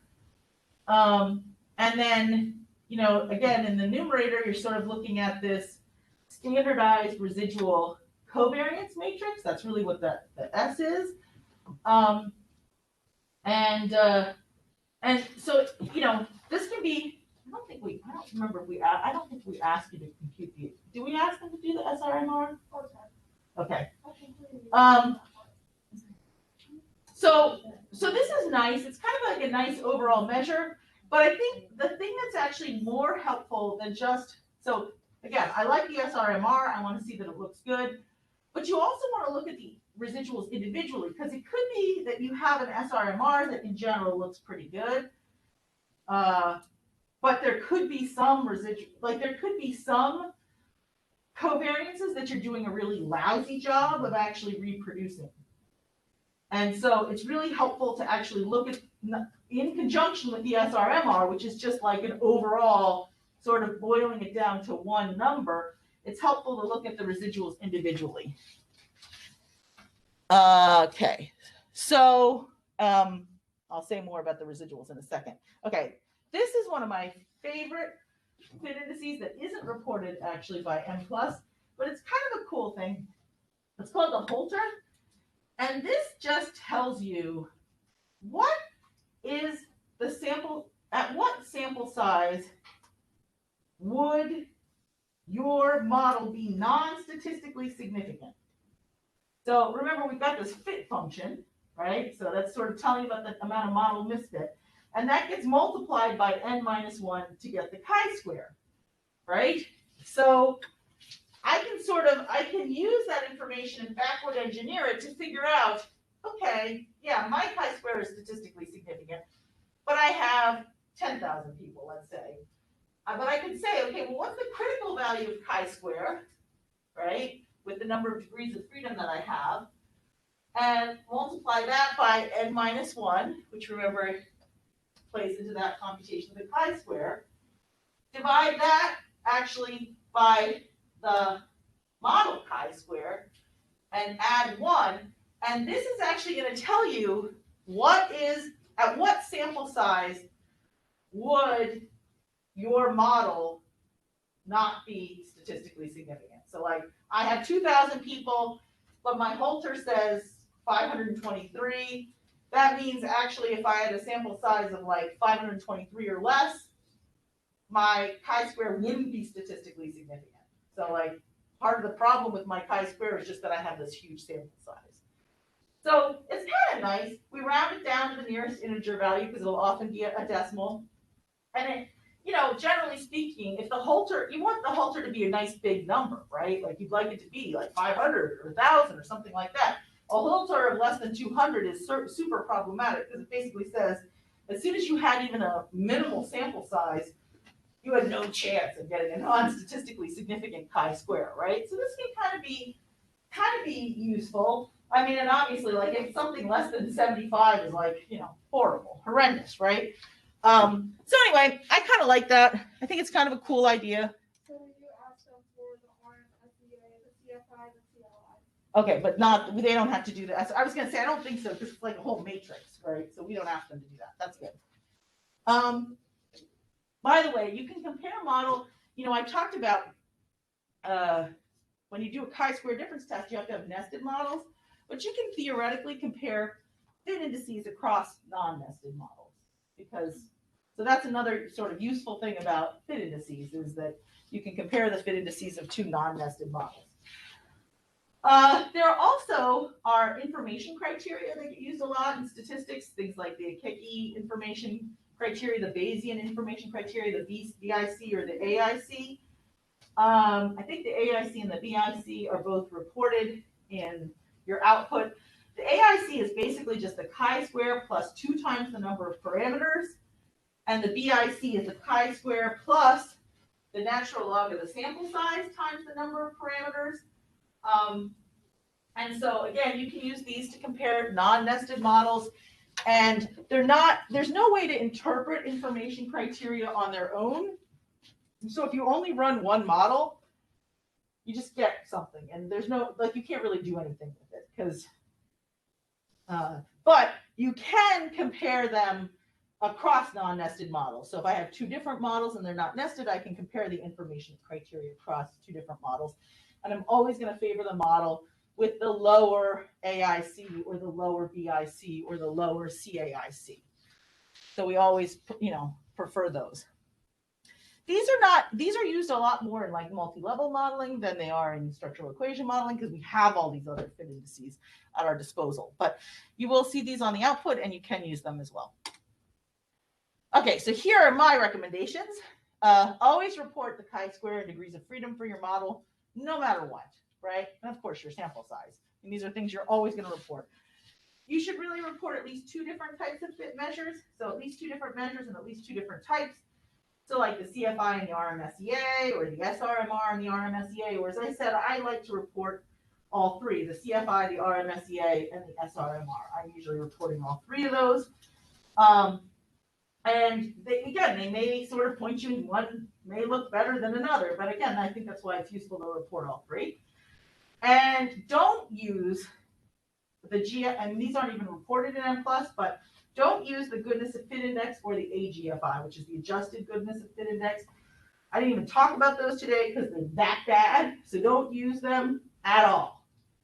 You see anybody else using them, be a friend and tell them don't use them. Friends don't let friends use the GFI. And this is one of those places where, like, when I'm a reviewer on a paper and somebody reports the GFI, like, that automatically biases me against the paper because I'm like, they don't know what the hell they're doing. I can't believe they're using the GFI.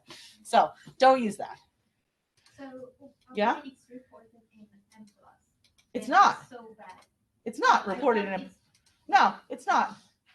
These are not reported in M+. They are reported in Amos, but they're not reported in M+. So because they're not reported in M+, and I didn't tell you how to calculate them, that should keep you from using them. But I'm also telling you, don't go out and find the formula and start calculating it and using it because it's a bad idea. And if you end up using another package like Amos or some other package that reports them, just ignore them because they are like the worst fit indices. They are really, they don't perform well at all. Okay. So, couple caveats to think about. So models with weak correlations tend to have low values for the TLI and CFI. So, you know, that, take that for what it's worth, right? Maybe you could say maybe that's a strength of the TLI and CFI, or maybe it's a weakness. It depends on the way you look at it. The RMSEA, remember, is an absolute fit index, but the RMSEA of the null model is not, there is no like RMSEA of the null model that is like standard across models. Every model is going to have a potentially different RMSEA for the baseline model. So like, I think that's one of the downsides of the RMSEA is that, you know, if let's say you have an RMSEA of 0.05, but like the worst possible model has an RMSEA of 0.08, that 0.05 looks very different to me than if you have an RMSEA of 0.05, but the worst possible model has an RMSEA of 0.30. You see what I mean? But the RMSEA does not take that into account because it's an absolute fit measure. And so, in fact, if the RMSEA of the null model is 0.158 or less, then the CFI will actually be less than 0.9, which remember I said was a problem, when the RMSEA equals 0.05. So basically, like, and this can happen. Like, so if the RMSEA of the null model is low enough, the RMSEA, or the RMSEA can look good, where incremental fit indices look bad, which makes sense because the incremental fit index is taking into account where you are sort of on that road from worst possible to best possible.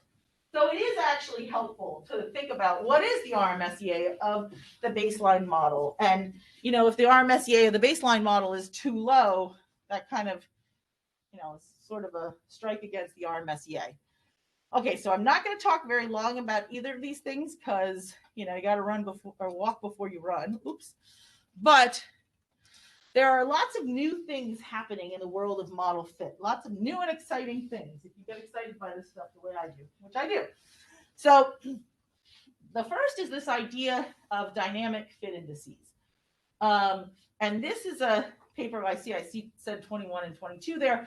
Actually, it's available as an online first publication. It hasn't actually come out yet in print, so I'm assuming it's going to be 2022, but I found it in like December of 21, I think. So I'm going to talk about that for a minute, and the other is equivalence testing. I'm going to talk about that for a minute, but you don't need to do anything about either of these on your homework. But this is kind of the way I think that fit indices are moving, so I think it's good to know about this. So dynamic fit indices. Okay, so all of these rules of thumb that I just talked about they all come from this seminal article, which I should have put the reference for in here, by Bentler and Jan. where they did a series of simulation studies, and they sort of came up with like, well, where's a cut point where sort of below that looks like a good model and above that maybe looks like a bad model. So, or sorry, Hugh and Bentler. I said Bentler and Yawn. That's a different article. Sorry, Hugh and Bentler. So Hugh and Bentler, they basically, this whole simulation study used one model. It was a 3-factor confirmatory factor analysis model. It had 15 items, and the loadings ranged from like about 0.7 to 0.8, and the sample sizes ranged from like 250 to 5,000. And so they did this whole series of simulation studies, and they said, okay, well, let's look at, right, let's look at when the model's sort of perfectly specified, what do these fit indices look like for a perfectly specified model, right? You sort of get a distribution for each of the fit indices there. And then at a certain level of misspecification, and you could mess with how much misspecification, you get sort of minor or major. When I have misspecification, what does the distribution of fit indices, again, this is a simulation study, what does the distribution of fit indices look like under these misspecified conditions? And let's pick a cut point where, again, you can sort of imagine that there would be overlapping distributions there, right? Ideally, let's say maybe it looks like something like that. If things are working well, you get not too much overlap. And you say, okay, well, I'm going to pick the cut point here where like very few of the cases here are coming from misspecified models. So let's say this is Irmsea equals like 0.05, let's say. So very few of the cases over here are coming from misspecified models, and very few of the cases over here are coming from well-specified models. So that was sort of the logic of their study. Makes sense, right? But they did this study using a particular model, a 3-factor CFA model with loadings that with high loadings and 15 items.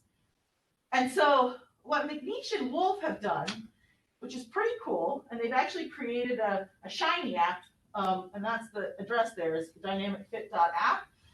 They've created a Shiny app where they say like, okay, what if Hugh and Bentler had done the same thing using your model instead of that model? Because like everybody cites this Hugh and Bentler article, right? That's where all these cutoffs come from. And they're really good cutoffs if you're using that model. But what if your model doesn't look like that model, right?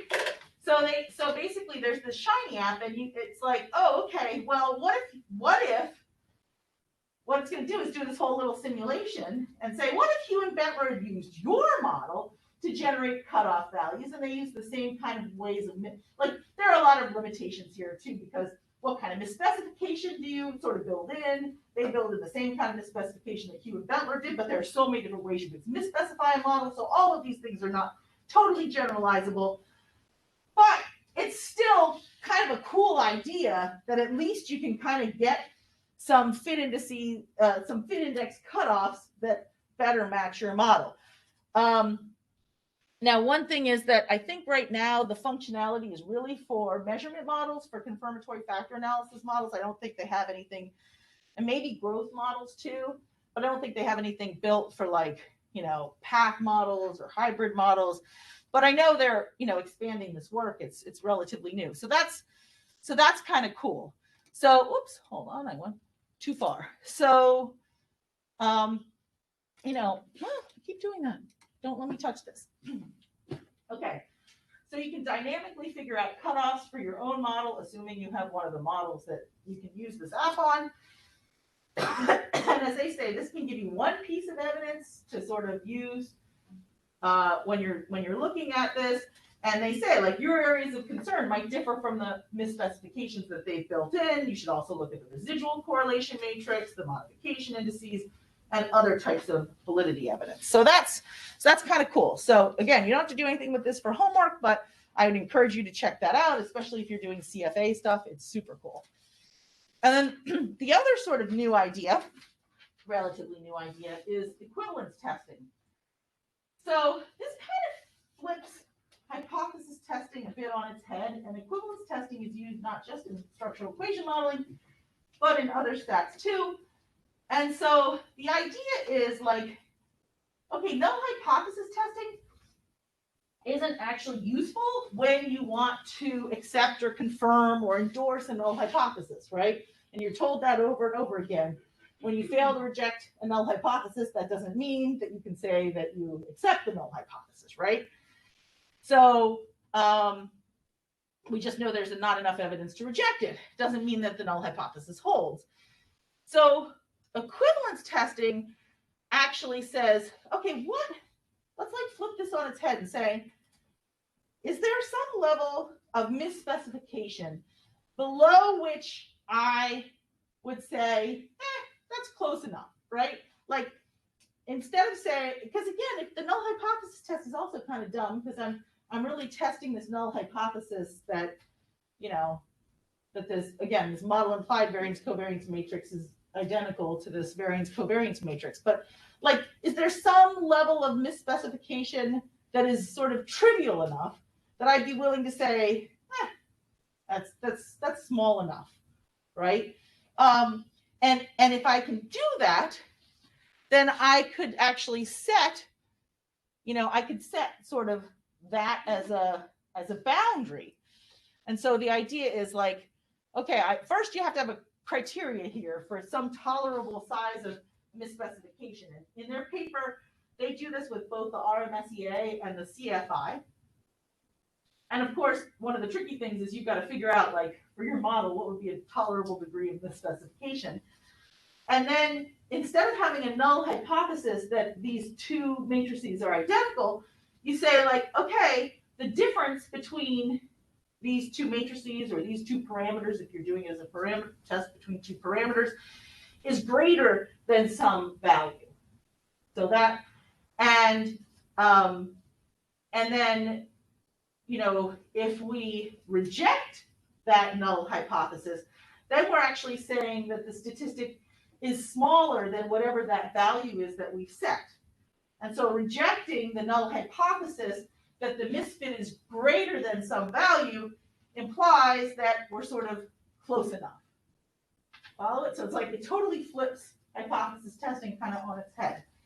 And equivalence testing is really getting to be more and more popular in statistics now because again, we never really think that the null hypothesis is exactly true generally across all types of different statistical tests. So, you know, you could use the same logic if you were thinking about, you know, just think about like effect sizes or something. You could say like, well,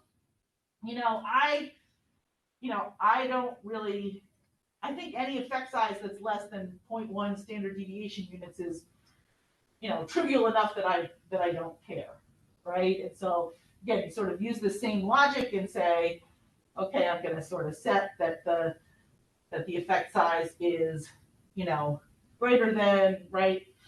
And then sort of flip everything on its head. And so that's what tests of equivalence are, and they sort of give you this idea of, sort of get you more to like the proximate, you know, I can live with something as long as the amount of misfit is just very, very small.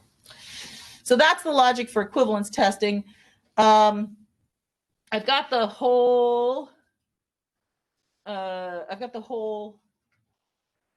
citation down here. It's from 2016. There's actually another article that came out in the last year or two where they sort of show how to do this in, you know, a little bit more. I should have put that citation on there too, where they kind of walk through how to do this a little bit more easily.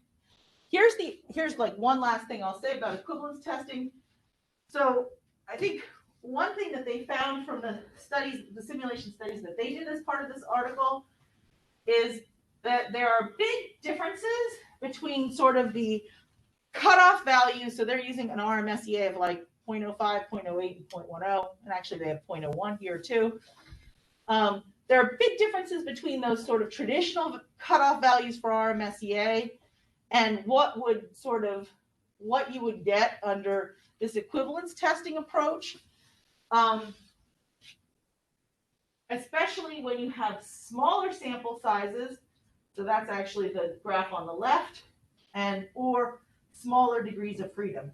So basically, if you have large sample sizes and large degrees of freedom, seems like those cutoff values perform better. When you have small sample sizes or small degrees of freedom, the cutoff values actually, the sort of traditional cutoff values don't actually work that well, which again, and we sort of knew that from before. I already talked about how RMSEA is really problematic with small degrees of freedom. And you can kind of see that on the right. And it turns out that it's also problematic when you have, small sample sizes. So you can see like over here, once you get to about a sample size of 500, right, there's not a lot of change here. And once you get to about a degrees of freedom of about 20, there's not a lot of change here.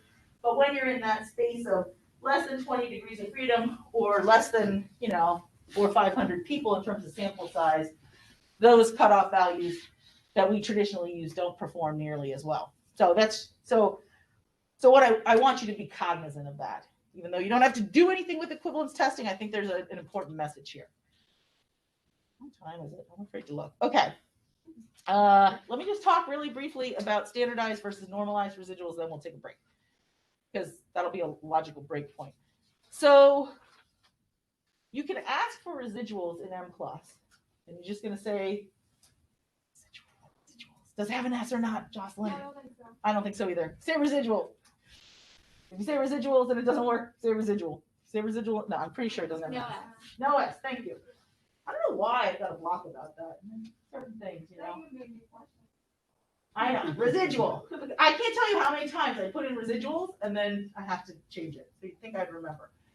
Anyway, so residuals are kind of like test of model fit, except for they help you to hone in on where there might be misfit in your model. I mean, they're technically not like measures of model fit in the same way, but they tell you about where there might be sources of misfit in your model.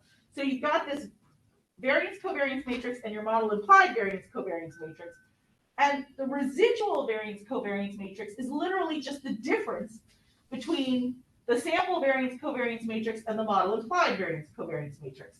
So the unstandardized residual variance covariance matrix tells you, right, like the bigger the residual, the more misfit, with the caveat that in the unstandardized, you don't have everything on the same metric, right?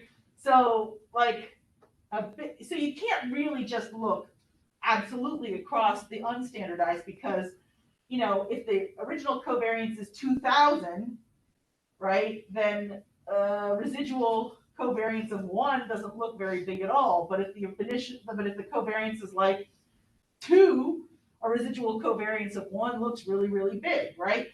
And so that's why, the unstandardized residuals are sort of, it makes sense, right? It's just the model implied, the difference between the model implied and the actual variance covariance matrix. But if we really want to sort of have everything in the same metric, then it's really useful to look at either the standardized or the normalized residuals in M+. And the standardized, both sets of residuals are divided by a standardizer, but the actual standardizer that they use differs. Either way, you're going to get something in the standardized residuals that looks like a z-score. And this is important. So you might think standardized residuals, oh, that sounds like something that should look like a correlation matrix. Like maybe they took the residuals and then they standardized them to look like correlations. That's not what this is going to look like. These are going to look like z-scores. And so you really want to sort of flag standardized or normalized residuals that are above 2. 1.96 technically, but 2 is good enough. Now, remember though, we got sort of, if you have a really big variance covariance matrix, so let's say there are, 50 unique covariances, and you're using 1.96, you've set your type 1 error rate at 0.05, right? So let's pick 100. So if you had 100 covariances on there, you would actually expect 5 of them to have standardized or normalized residuals of greater than 1.96, right? So if you've got a really big variance covariance matrix and there are 1 or 2 standardized or normalized residuals that are just a little bit above 2, is that necessarily a problem? No, right? So you want to be thoughtful about this. But, you know, if you see a really large standardized residual, like let's say everything looks good, but there's this one covariance where the standardized or normalized residual is like 15, like that's telling you, wow, I'm doing a really, like in general, I'm doing a good job reproducing these covariances, but I'm doing a really lousy job reproducing this covariance. And with the caveat that I said that, you know, error can propagate throughout the model, zooming in on that can be helpful because it may tell you, like,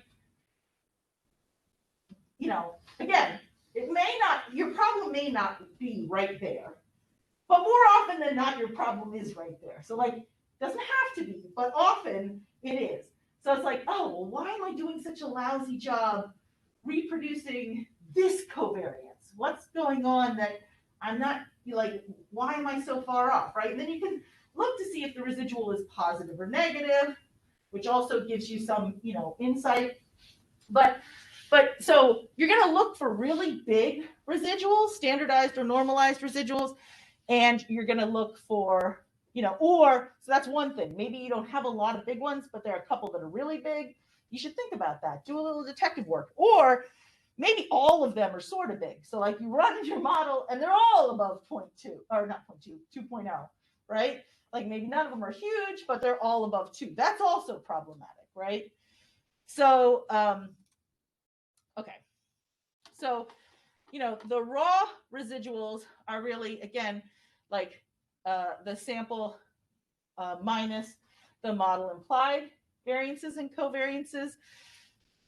So if you have a positive residual, that's really telling you that the covariance is bigger than the covariance implied by your model. And if it's negative, that's telling you that the covariance is smaller than the covariance implied by your model. And then, you know, here's the formula for the normalized covariance residual, which I'm not going to belabor here. But what I do want to say is that sometimes the standardized residuals don't really work that well. The standardized residual is always going to be larger than the normalized residual. So using the normalized residual is more conservative. So I tend to favor the normalized residual. And the other problem with the standardized residual is that sometimes those variance estimates can be negative the way that they're computed here. And I'll sort of save you the details of that right now. And if that happens, M plus, not necessarily a problem with that residual per se. What M plus is going to do is it's just going to print a 999. So if you see a 999 for the standardized residual, you definitely want to go to the normalized residual and look at that. Because with the normalized residual solves this problem of having negative variances, so you'll actually get an estimate. So sometimes people get really freaked out because they see like a standardized residual of 999 and they're like, oh my God, this is horrible. You said above 2 is bad and it's 999. But really, like, don't worry, just go to the normalized residual. So like most of the time, it doesn't really matter that much if you use standardized or normalized.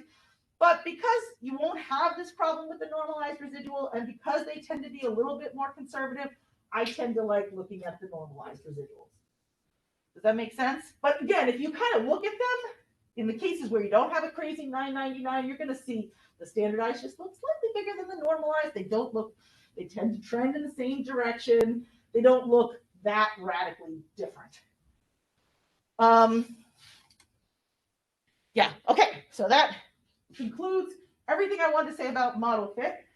Let's take a break and come back at 20 after and talk about respecification.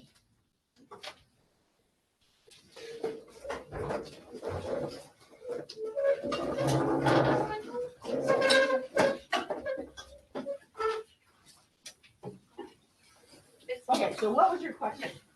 Let's see if I can Do you have the makeup? Oh, wait, hold on. I just remembered I should. Yeah.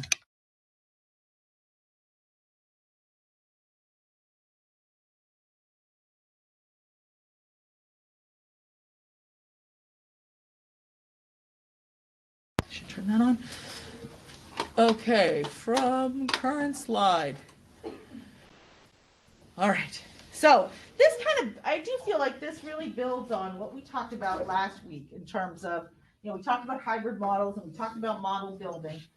So I just want to, we're going to review that a little bit and sort of build on that for respecification. And now this homework for this week is a little bit different from the other homeworks because you're going to be asked to make respecifications yourself. So you're going to look at the measurement, you're going to run the measurement model, and you're asked to make a respecification to the measurement model. And so not everybody's going to end up with the same measurement model because some people might do different respecifications than others. But again, try to think about it logically, what makes sense. And then you're going to be asked to do the structural model, right? And sort of it walks you through exactly what you need to do. But when we respecify, again, we need to think of this as a multi-step process. It's got to be both theoretically and empirically driven. The basic steps that I'm going to talk about today, which again, I feel like are very similar to what we've already talked about with just some bells and whistles added, might change slightly depending on your research area or your research purpose. But the bottom line is you need some sort of a system to think about respecification or you'll get lost in the weeds. Okay. So remember, we talked last week about sort of the first step is the measurement model consistent with the data? And in my experience, this is often where there are problems. Like when you've got a really big model with a lot of latent variables, the measurement model can actually be the stumbling block. And we said, if the measurement model is consistent with the data, so the measurement model looks like you've got good model fit, great, we can just move on. We can go to doing our steps, right? Looking at the just identified structural model or just identified hybrid model. And then I said last week, okay, but if not, then you would need to make some modifications. Sometimes you might never get to a place where it actually fits well. You're going to make some model modifications. What are some reasonable model modifications that you could think about and figure, and how do you tell if the measurement model is consistent with the data? So first, we're going to use measures of model fit, and you're going to use those residuals that we just talked about. And again, you still have the chi-square test and the degrees of freedom. And there are also, I mentioned this briefly earlier, we also can look at the model modification indices. Who remembers what the model modification indices tell us? It says if we add one parameter, how much the chi-square would change. That's right. So if you add, so the model modification indices, they're always univariate, and you'll get, if you say mod indices, you'll get a whole list of modification indices. And it means like, if you add this parameter, so you've got a parameter that's constrained, if you add this parameter, so now you're freely estimating that parameter, how much will the chi-square decrease? Because remember, as you add a parameter, you're actually losing a degree of freedom. It's a more parameterized model. So the chi-square is going to go down. And by how much will the chi-square go down? So for example, if I run a model and it says, that V1, let's say it's with V2, let's say the modification index is, 27, let's just say, and I need a model here.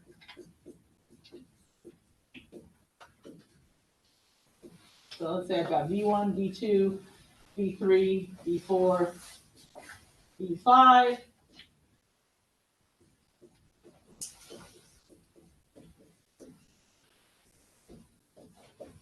All right, we've got E1, E2, E3, E4, and E5. So if it says in M plus V1 with V2, the modification index is 27, that actually means if I were to correlate the errors of V1 and V2, because remember V1 and V2 are endogenous variables, so we're really talking about doing something with the residuals, not with the variables themselves. And so this is saying, if I correlate V1 with V2, my chi-square will drop by approximately 27 points, assuming you leave everything else in the model the same way that it is. Now, is 27 points big or not? Well, you kind of have to look at your original chi-square to get a sense of that, right? So let's say the chi-square for the original model is 100. Well, 27-point decrease is huge, right? But if the original chi-square is like, 15,000, then a chi-square drop of 27 is kind of a drop in the bucket. So how to interpret this? I mean, obviously this is going to be statistically significant if you think about a chi-square difference test between a model that has this in and a model that doesn't. Anything, because these are 1DF tests, any MI above 3.84 would be statistically significant. Now, these are approximate chi-square changes. So when you run the new model, it might not be 27. It might be 26.8. It might be 27.2. They're going to be close. They're usually pretty close. And again, it sort of depends on, how big the chi-square is and how big this number is. So, but they're not exact, which, again, is another reason that you might want to set the MIs for 4 or greater, right? Because 3.84 may or may not, may or may not actually end up being 3.84. But that's what that's telling you. So this, looking at these, okay, you could have something like this. You could have, they've got a second factor here. This is factor 1, this is factor 2. You could have something like this that could say V1 by, F2, and the modification index is, I don't know, just make something up, 13, let's say. And so this would be saying, hey, if you, obviously there's some sort of measurement model here, I'm not going to draw, but if you allow for V1 to be loading on both F1 and F2, your chi-square would drop by 13 points. So this is important. So if you see this, it's not saying get rid of the path from F1 and make it load on F2. It's saying add a path from F2 to this item, and your chi-square would drop by 13. Now, it's not true, though, that if you did both of these together, that you could expect to see a chi-square change of about 40, because again, these are all like univariate tests, and it's, likely that the chi-square, probably the chi-square change is going to be less than 40 if you were to do both of those things together. So, and you should not use the modification indices. Oh, it also gives you something called an EPSY, which is the expected parameter change. That's in, does it report it in unstandardized and standardized units or just unstandardized units? I'll go ahead and I feel like it reports it in both standardized and unstandardized units, but expected parameter change tells you a little bit about sort of what you would expect to, you make that change, and let's say it sort of tells you what that parameter that you've added, what that might look like, which may or may not be useful. But you're really looking at the MI is really telling you about the dropping chi-square by freely estimating this parameter, freely estimating this parameter. Now, modification indices have gotten a really bad rap because people have tended to use them just sort of willy-nilly to just get a really good fitting model. So like I run my measurement model and it sucks. I look at the modification index, I pick the one that's biggest, I stick that parameter in, I rerun my model, still not that great. I look at my modification indices, I pick the biggest one, stick it in, rerun, pick the biggest one, stick it in, rerun, right, like that. And eventually I get some sort of a measurement model that fits better than the one that I had, but does it make any sense? Would it actually be, would it be replicable in a new sample? Not necessarily, right? So modification indices are really helpful because, again, they give you another, I think they're helpful as an indication of like where there's model misfit. Because when I see this, it tells me like, oh, okay, there is some covariance, like I'm not doing a great job reproducing the covariance between V1 and V2. Like there's a problem here, right? But, like whether or not I should do this should really be based not just on the modification indices, but also on theory, right? Yeah. So it does have the standard EPC and then the standardized EPC. It has the, say that again, it has the standard STD EPC EPC and then the standardized STD-YX. Oh, okay, so it has two different standards, so they're both standardized. So the EPC is gonna be in a standardized metric. It's 3 different columns. So standardized, It has EPC. oh, okay, so there's unstandardized, it has standardized, and it has STDYX. Yeah. Okay, so this is just gonna be unstandardized, and then you're gonna get different standardized expected parameter changes. All right, so again, when we're thinking about, figuring out how to change the measurement model, we're gonna be looking at all of these different things. We're gonna be thinking about things theoretically, and I realize that you're at a little bit of a disadvantage on the homework, but try to use at least some common sense. Think about theory, think about model fit, think about residuals, right? And try to make reasonable changes.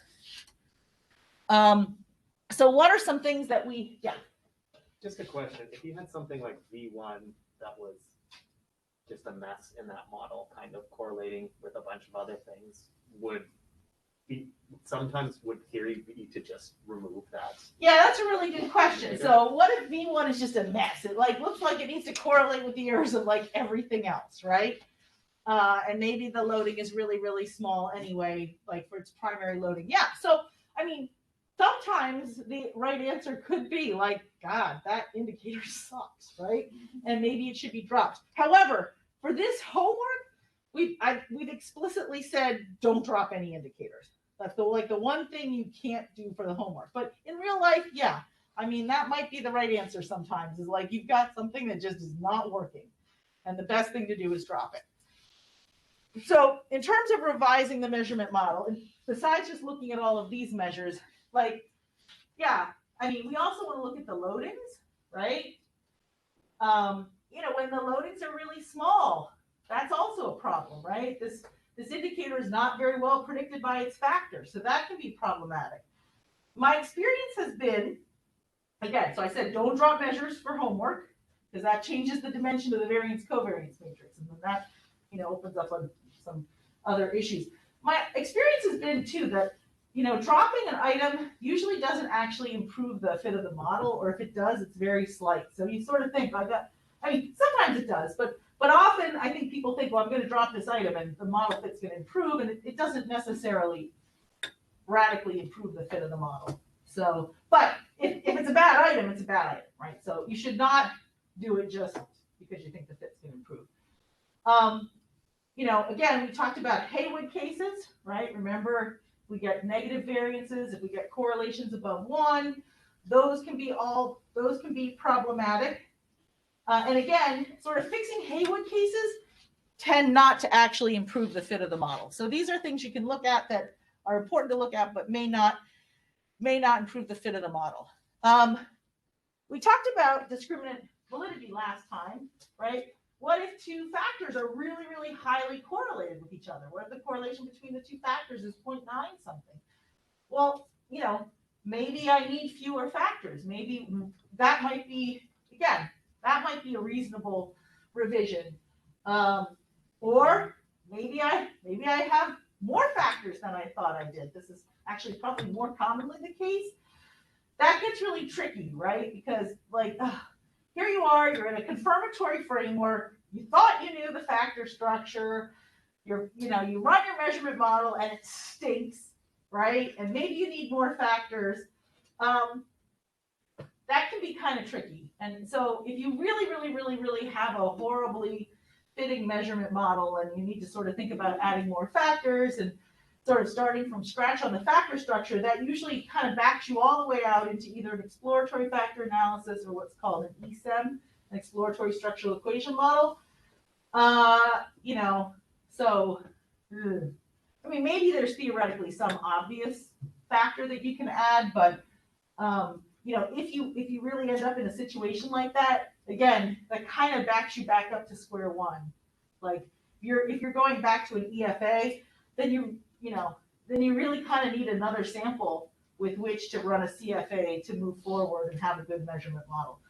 I did a study many moons ago with someone who was a grad student at the time, and we used this we used this instrument that Sternberg and some of his people had developed called the thinking style inventory, and they had published an exploratory factor analysis on it. And when we went to run the confirmatory factor analysis, it just was so misspecified that the model wouldn't even run. Like, we just couldn't even run the CFA. And so we ended up having to, which sucks. So we ended up having to back all the way out and run like an exploratory factor analysis. And when we did, the exploratory factor analysis suggested that it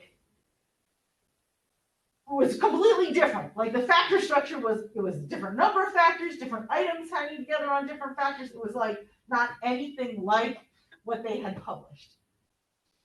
So, that can happen. It really sucks. You hope that's not going to happen, because that sucks. Okay. And then, again, as I said, evaluate measures. Do we need correlated errors? Correlated errors can help with model fit, but we really need to think about the logic of correlating errors. So first, there should be some conceptual reason for correlating the errors, right? So that's the meaningfulness rule.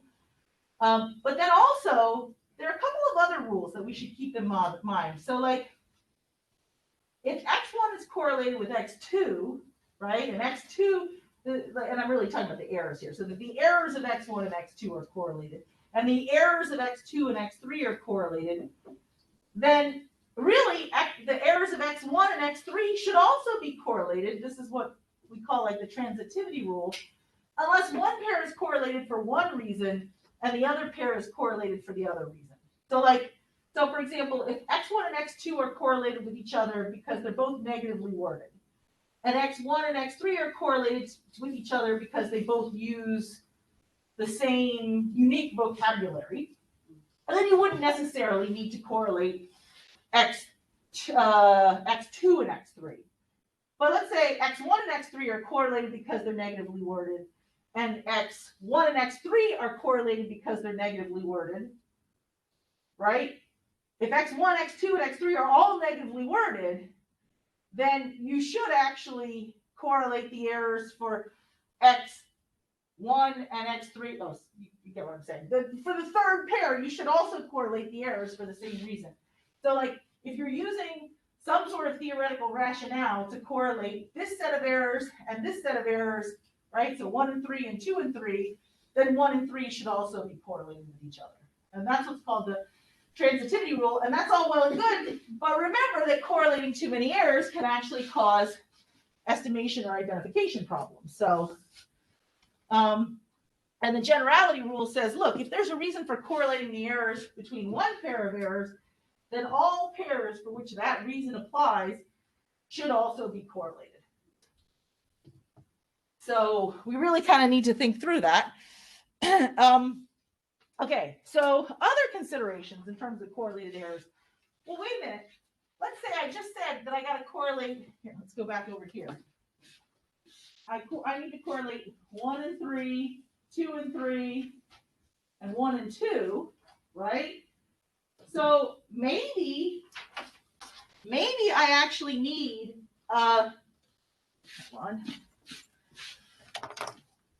maybe there's some other factor out there lurking, right? So maybe I should be adding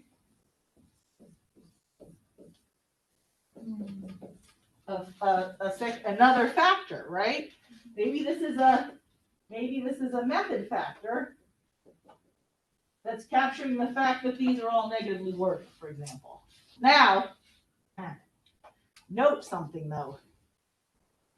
If I take those 3 correlations among those 3 errors and I put in a factor 3, are those 2 models nested, equivalent, not nested? What do you think?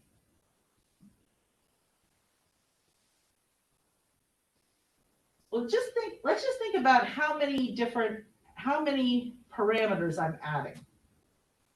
Right? In the one case, I had a correlation, and a correlation. So I had 3 error covariances. right? And in the other case, I said, here's a factor, and I'm going to add, right, I'm going to have these paths. I mean, again, I could think about this as,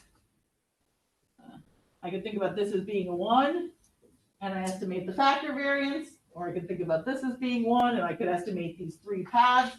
But either way, how many parameters am I adding here? 3 parameters, right? How many parameters am I adding here? 3 parameters. And those 3, not only is it just that I'm adding 3 parameters, but I'm really dealing with like the same part of the model, right? I'm sort of fixing the same thing. So the reality is that whether you, in this case, whether you add 3 correlated errors or you add a minor second fact, like a minor method factor, these 2 models are actually, they are going to be equivalent. They're going to give you the same chi-square. They're going to give you the same degrees of freedom. I mean, it's not true that if you just add any 3 parameters anywhere in the model that they're going to be equivalent. But in this case, because I'm sort of solving the same problem in 2 different ways. Now, that's not true, though, if there were a 4th E4 were part of the model. So now imagine that this is really, well, whatever, it's sort of a silly example, but let's say I've got 4 variables now and a single factor. Well, look, to get that going, I've got 1, 2, 3, 4. So I'd have to add a covariance here.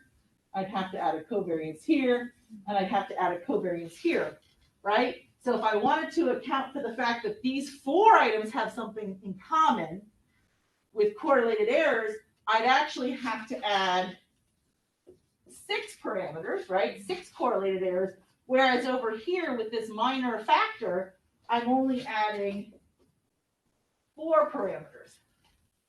So these 2 models, now that I'm dealing with 4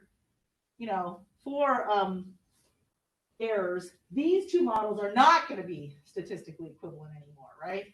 This is actually, in this case, a more parsimonious way of dealing with the fact that all of these items have something in common other than what they share with this factor. Does that make sense? So and if you only have 2 items, then obviously you would just do a correlated error. You wouldn't build a factor at all, right? So with 2 items, you correlate an error. With 3 items, it doesn't really matter. You could express it either way. They're going to be equivalent. And with 4 or more items, if it makes sense to build a factor, if that does make sense, and if it does explain this pattern of covariances among the technically, actually, it's going to be not really going into the residuals anymore. It's going into the variables themselves. But if that actually explains that pattern of covariances, then this is actually going to be more parsimonious. So we can think about adding a factor, right? And then yeah. So in case that we have 3 correlated errors, then in either case we get the same chi-square values, but they are not nested models. Is that right? No, they're not nested models. And how did you know they're not nested? Because we can't get from one to another by adding or deleting factors. Okay, that's true because you're deleting some and adding others, right? And also, another thing that's always going to be just a really obvious sign to you that you don't have nested models is if the degrees of freedom are the same, right? If the degrees of freedom of 2 different models are the same, they can't be nested models. They could be equivalent models, or they could be non-equivalent but non-nested models. But remember, in a nested model, you're either adding parameters or you're deleting parameters, but you're not doing both. And there's no way to get 2 models with the same degrees of freedom unless you've added something and deleted something, right? So they're either going to be equivalent models or they're not going to be equivalent models, but they can't be nested models if they have the same degrees of freedom, which makes sense because you can't do a chi-square difference test unless the degrees of freedom differ across the 2 models. Yes. I have an M+ question. Sure. So in M+, we will do F1 by V1 to V5 and F3 by V1 to V4. Yeah, so that's what, yeah, the way this is written out or drawn out, it is saying, it would be like F1 by V1 to V5 and F3 by V1 to V4. Again, not saying that's a good model or anything, right? Pretty dumb, but that's how we would write it in N+. Sure. Okay. So, okay, and then we might have like single indicator variables, right? In our measurement model, we just might have a, a single indicator variable, and so it might not have, correlated error, but there might be some way that single variable relates to other indicators in some way, right? From other indicators from other models. This is actually one of the tricky things, is like, okay, so I have, and this happens a lot, maybe I have this, maybe I have this observed variable, and I think it's not actually part of, I just think it's like this standalone observed variable, like you had in your last homework, right? But maybe it turns out that it is sort of more related to indicators from other factors, that it should be based on the factor structure that you're specifying. So that's another thing you sort of have to think about. All right. So again, measures could load on more than one factor, as I just showed. So we can consider sort of correlating. I mean, so the two most common things that we're going to consider doing are either correlating errors or double loading factors, or double loading indicators on two separate factors, I should say it that way. And again, remember, double loadings can also potentially lead to identification or estimation problems. But again, I'm going to do these things, and then I'm going to do all the things that theoretically make sense, that seem like they're going to improve the fit of my model, and use some sort of theory and logic and sequential sort of stepwise thoughtfulness about doing this. And then I'm going to look and see if the measurement model is consistent with the data.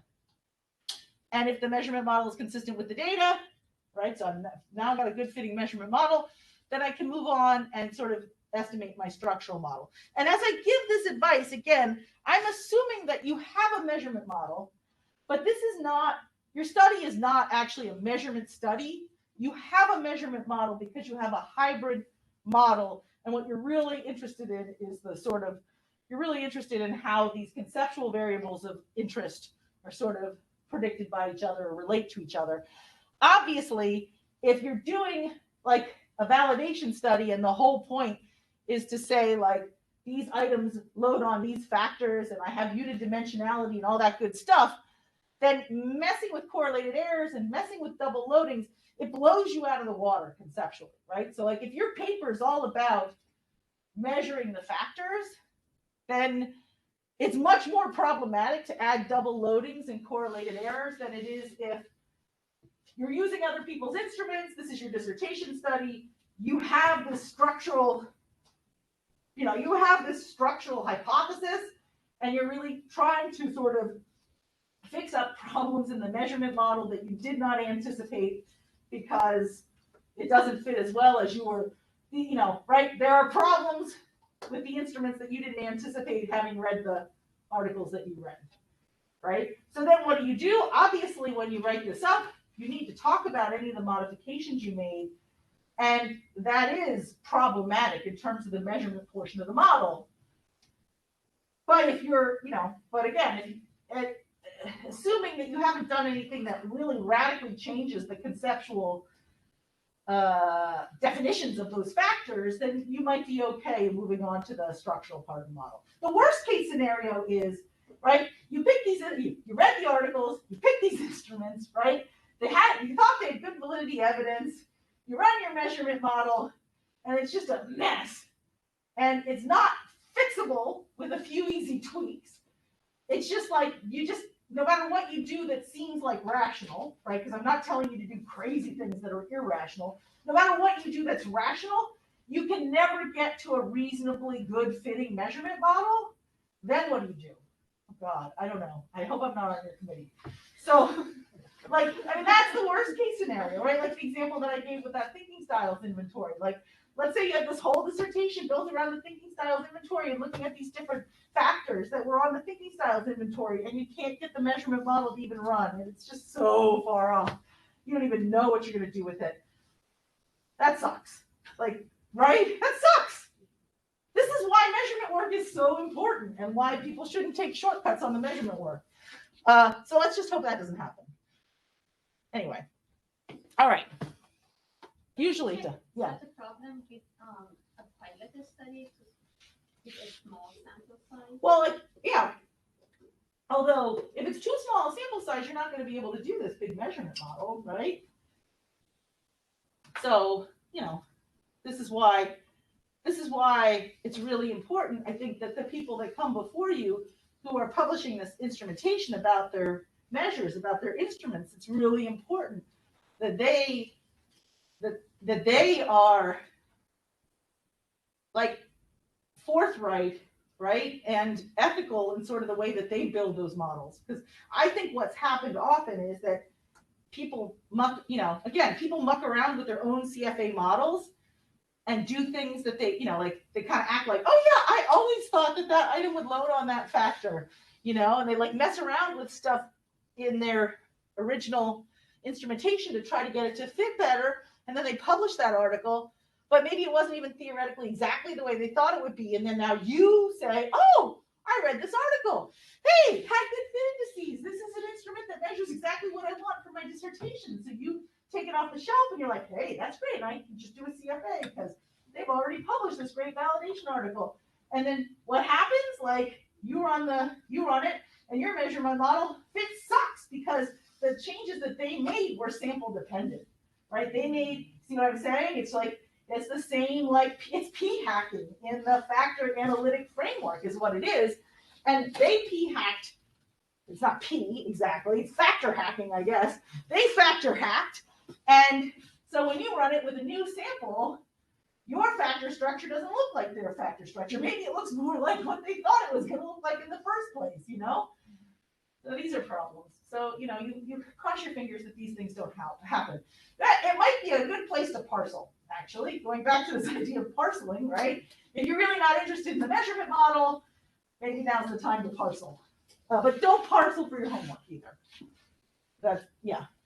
When would you have to consider the sample? So like if somebody published this great validation study they did in 1990 on white college freshmen, and you're bringing that measure back up, like what's...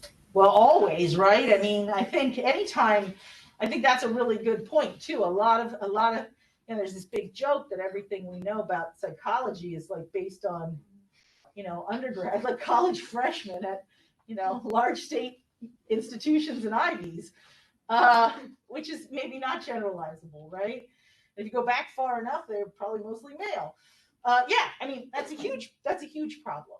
So, and everything, everything is sample dependent. So, yeah, if somebody builds a model, I mean, in 1980, and it's all based on, white males who are freshmen in college, and then you decide to use that instrument, and you're using it with, high school students in a predominantly black high school, and it doesn't look anything like what their factor structure looked like. I mean, maybe that's not so surprising. And even the wording, like, again, I know this isn't an instrument class, but even the wording may not translate. I mean, I don't know if you all have ever looked at instruments that were designed in like the 80s and 90s. Sometimes they look fine, but sometimes you look at the wording and you're like, ooh, cringy, I wouldn't say it like this anymore.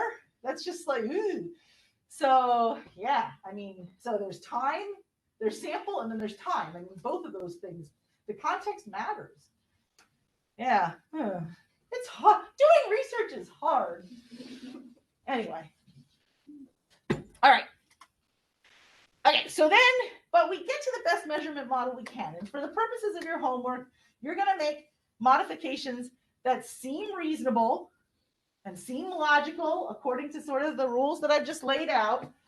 And your goal is to get the best fitting measurement model you can that seems reasonable and logical, and at least, again, I know this isn't your area of interest, but at least somewhat theoretically reasonable. So I'm not asking you to mess around until you get, a perfect chi-square, even if all of those respecifications don't make sense. I'm asking you to make, one or two, or three or whatever respecifications that seem like they could help, that also seem reasonably justified. So your goal is not necessarily like to beat everybody else in the class for the lowest chi-square for your measurement model. Although, we did a homework like this when I took David Kenny's class back in the last century, literally.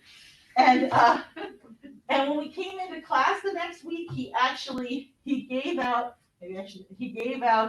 prizes. He gave like $1, I think, for the highest chi-square for the measurement model and the lowest chi-square for the measurement model, right? I don't know that you really want to be the highest or the lowest necessarily, but I guess it was sort of a consolation prize. So, okay. But you're all going to potentially end up in different places there, right? Yeah. How many specification is too much? Like, what is the limit? I mean, I can't give you a general rule for that, right? It really is going to depend on so many things. How big is the model? How bad is the model, right? I think, for the purposes of this homework, I'm not asking you to make like umpteen. I don't know if we say any kind of number, but I mean, a couple, right? 1, 2, 3. I mean, I don't think you need to make more than 3, let's say, right? So I mean, don't go crazy. I mean, again, if you make 4 because there's one that just seems compelling, we're not gonna downgrade you on that necessarily, but don't feel like you have to make 17 different respecifications for the measurement model. Just do 1 or 2 things that seem like they make sense. Okay, but in reality, in the real world, I don't know, right? I don't know. Although, again, you get to a point where if you're having to make that many respecifications, that's not a good thing, right? Like, if you just have to do 1 or 2 tweaks, I can live with that. I can report it. I had to correlate these couple of errors. Feel like I shouldn't have had to, but I had to, and this is why they made sense. They were negatively worded items. I'm moving on because my study's about the structural model anyway.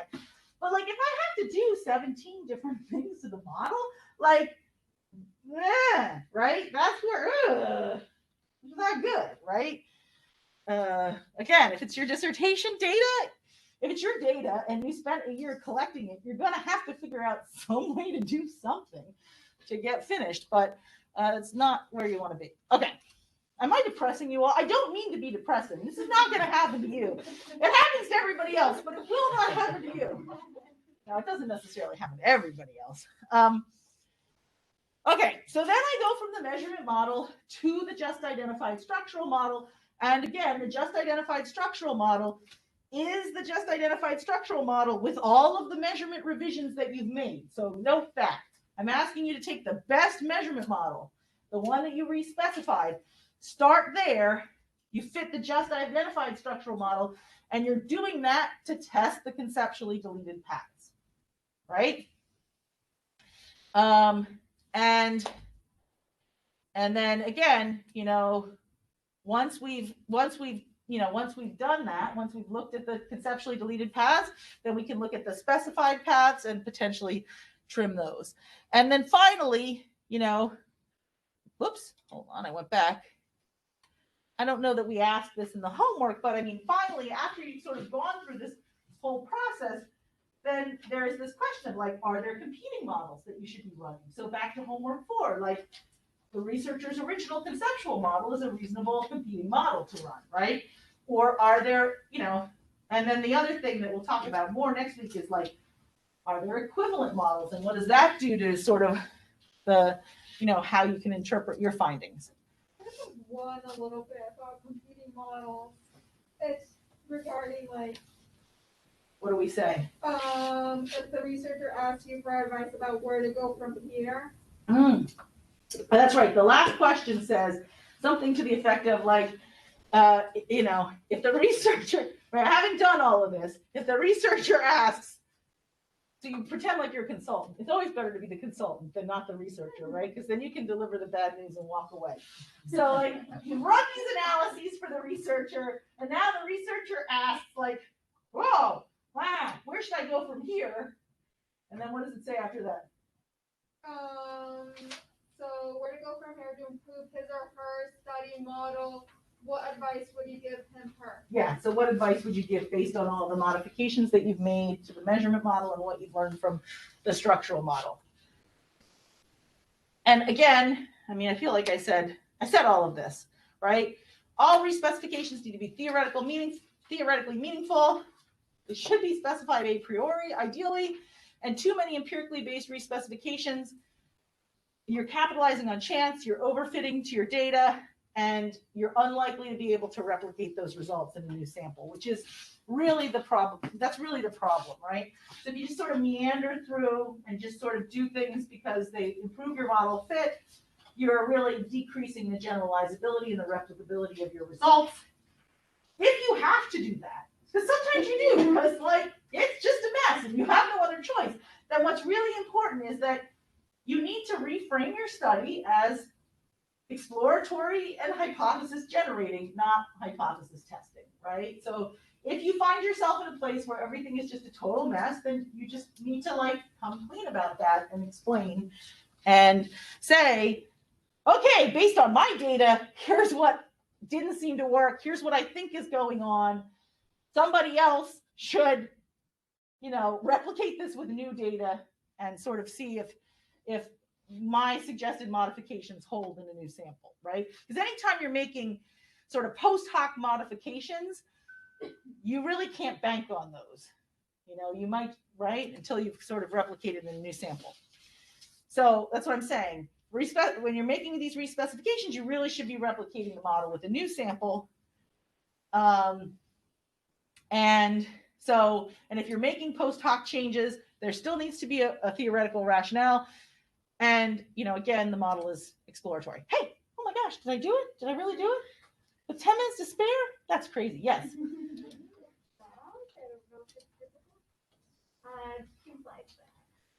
2 slides back. Yes. Okay, so test is specified path and correlation. Uh-huh. But you only trim paths, not correlation. You could theoretically trim correlations if you so desired. So generally speaking, we don't, and I think it depends on what kind of correlations you're talking about, right? So it's pretty unusual to have correlations among exogenous variables that are not statistically significant. Okay, so then what kind of correlations are we talking about here? We're talking about correlations among the disturbances of the variables, right? And I would say actually that, again, like in the real world, if you specify a correlation between 2 disturbances and you don't need it, that is actually a place that you might want to trim it, right? Because usually the correlation between 2 disturbances isn't a majorly it's not like a pinnacle of your theoretical framework. It's more like, hey, I think that the unexplained piece of this variable and the unexplained piece of that variable, like, I think they need to be correlated with each other. And if it turns out that they don't, okay, that's good information to know. And that might be something that you might want to actually trim in your final trimmed model. But generally speaking, it's really usually the paths that we're more focused on. Again, with the sort of the possible exception of, certain kinds of residual correlations. Well, I'll give you this is from like a non-recursive model, so we haven't even talked about this yet, but I'll give you like a good example. Okay,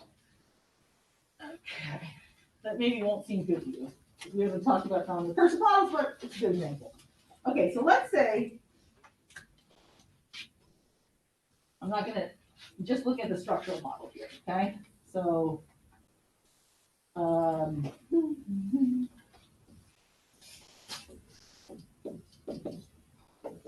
okay, so I've got my variables here. And let's just say, do that. Let's say that I wanted to actually put in a feedback loop. So let's say this is, I don't know, parents' attitudes about something, and this is kids' attitudes about something. Like maybe this is a dyad of some sort, right? So like this is husband something or other, this is wife something or other. This is satisfaction with work, let's say, and this is satisfaction with life. Okay, and I don't know if these are something else. Okay, so let's say I think that the more satisfied you are with work, the more satisfied you're going to be with life, right? And I also think, though, that the more satisfied you are with life, the more satisfied you are with work. So now this is what's called a feedback loop, right? And now each of these is going to have a disturbance, okay? And I could correlate these disturbances. And by correlating these disturbances, what that's actually saying is like, hey, there's something about like the piece of like work satisfaction that can't be explained by this variable, right? And the piece of life satisfaction that can't be explained by this variable, or each other, actually, or each other, that those two pieces are correlated with each other, which really means, if you think about it, there's some other variable out there that I haven't measured in my model that is helping to explain why work satisfaction and life satisfaction are correlated with each other. Maybe it's like overall mental health or something, I don't know, whatever, something, okay? So like, that's what this means. And so often when we fit these kinds of feedback loops, we'll put in a correlation between the disturbances here. But like, if you found that you didn't need this correlation, that's actually a nice thing. Because that would be saying like, oh, right? There isn't like, I can explain like life satisfaction with work satisfaction with life satisfaction, and there isn't some other like third variable out there that's helping to explain the correlation between these two variables that isn't in my model. So like, not having this is a pretty standard thing in a non-recursive model if you can identify it, which we'll talk about later. But not needing it actually makes it a stronger model. Sort of suggests that maybe there isn't some other omitted variable out there that's sort of helping to explain this feedback loop. Do you follow what I mean? So like, I would say, you know, correlations among disturbances are sometimes things that like we're happy to let go because they sort of suggest some sort of, just like correlated errors would be things we'd be happy to let go because they suggest some sort of unmodeled, either lurking third variable or unmodeled multidimensionality. Yes, questions? So like this kind of, so like in macro organizational literature, like in management, they like talk about endogeneity issues, and that like there's like, for instance, this could be like COVID maybe, right? Like the COVID or like a market shock, like something outside of the organization. Is that like would that kind of be like an Yeah, this could be, exactly. This could be some sort of unmeasured, unmodeled variable, or it could be some sort of, it could be something out. It's something outside my system. It could be a shock. It could be an unmeasured variable. That's right. Right? But like, if I don't need it, that's nice, right? Because it makes this tighter. Yeah. Just in terms of the steps, I want to make sure that I'm understanding measurement model differently from measurement portion of a hybrid model. And the language is starting to. The measurement model is really the model where we just, so like, let's say this is my model, this crazy model, is my hybrid model, okay? But the measurement model would be. Everything's correlated. Yeah, I no longer have any disturbances, right? And everything is correlated with everything else.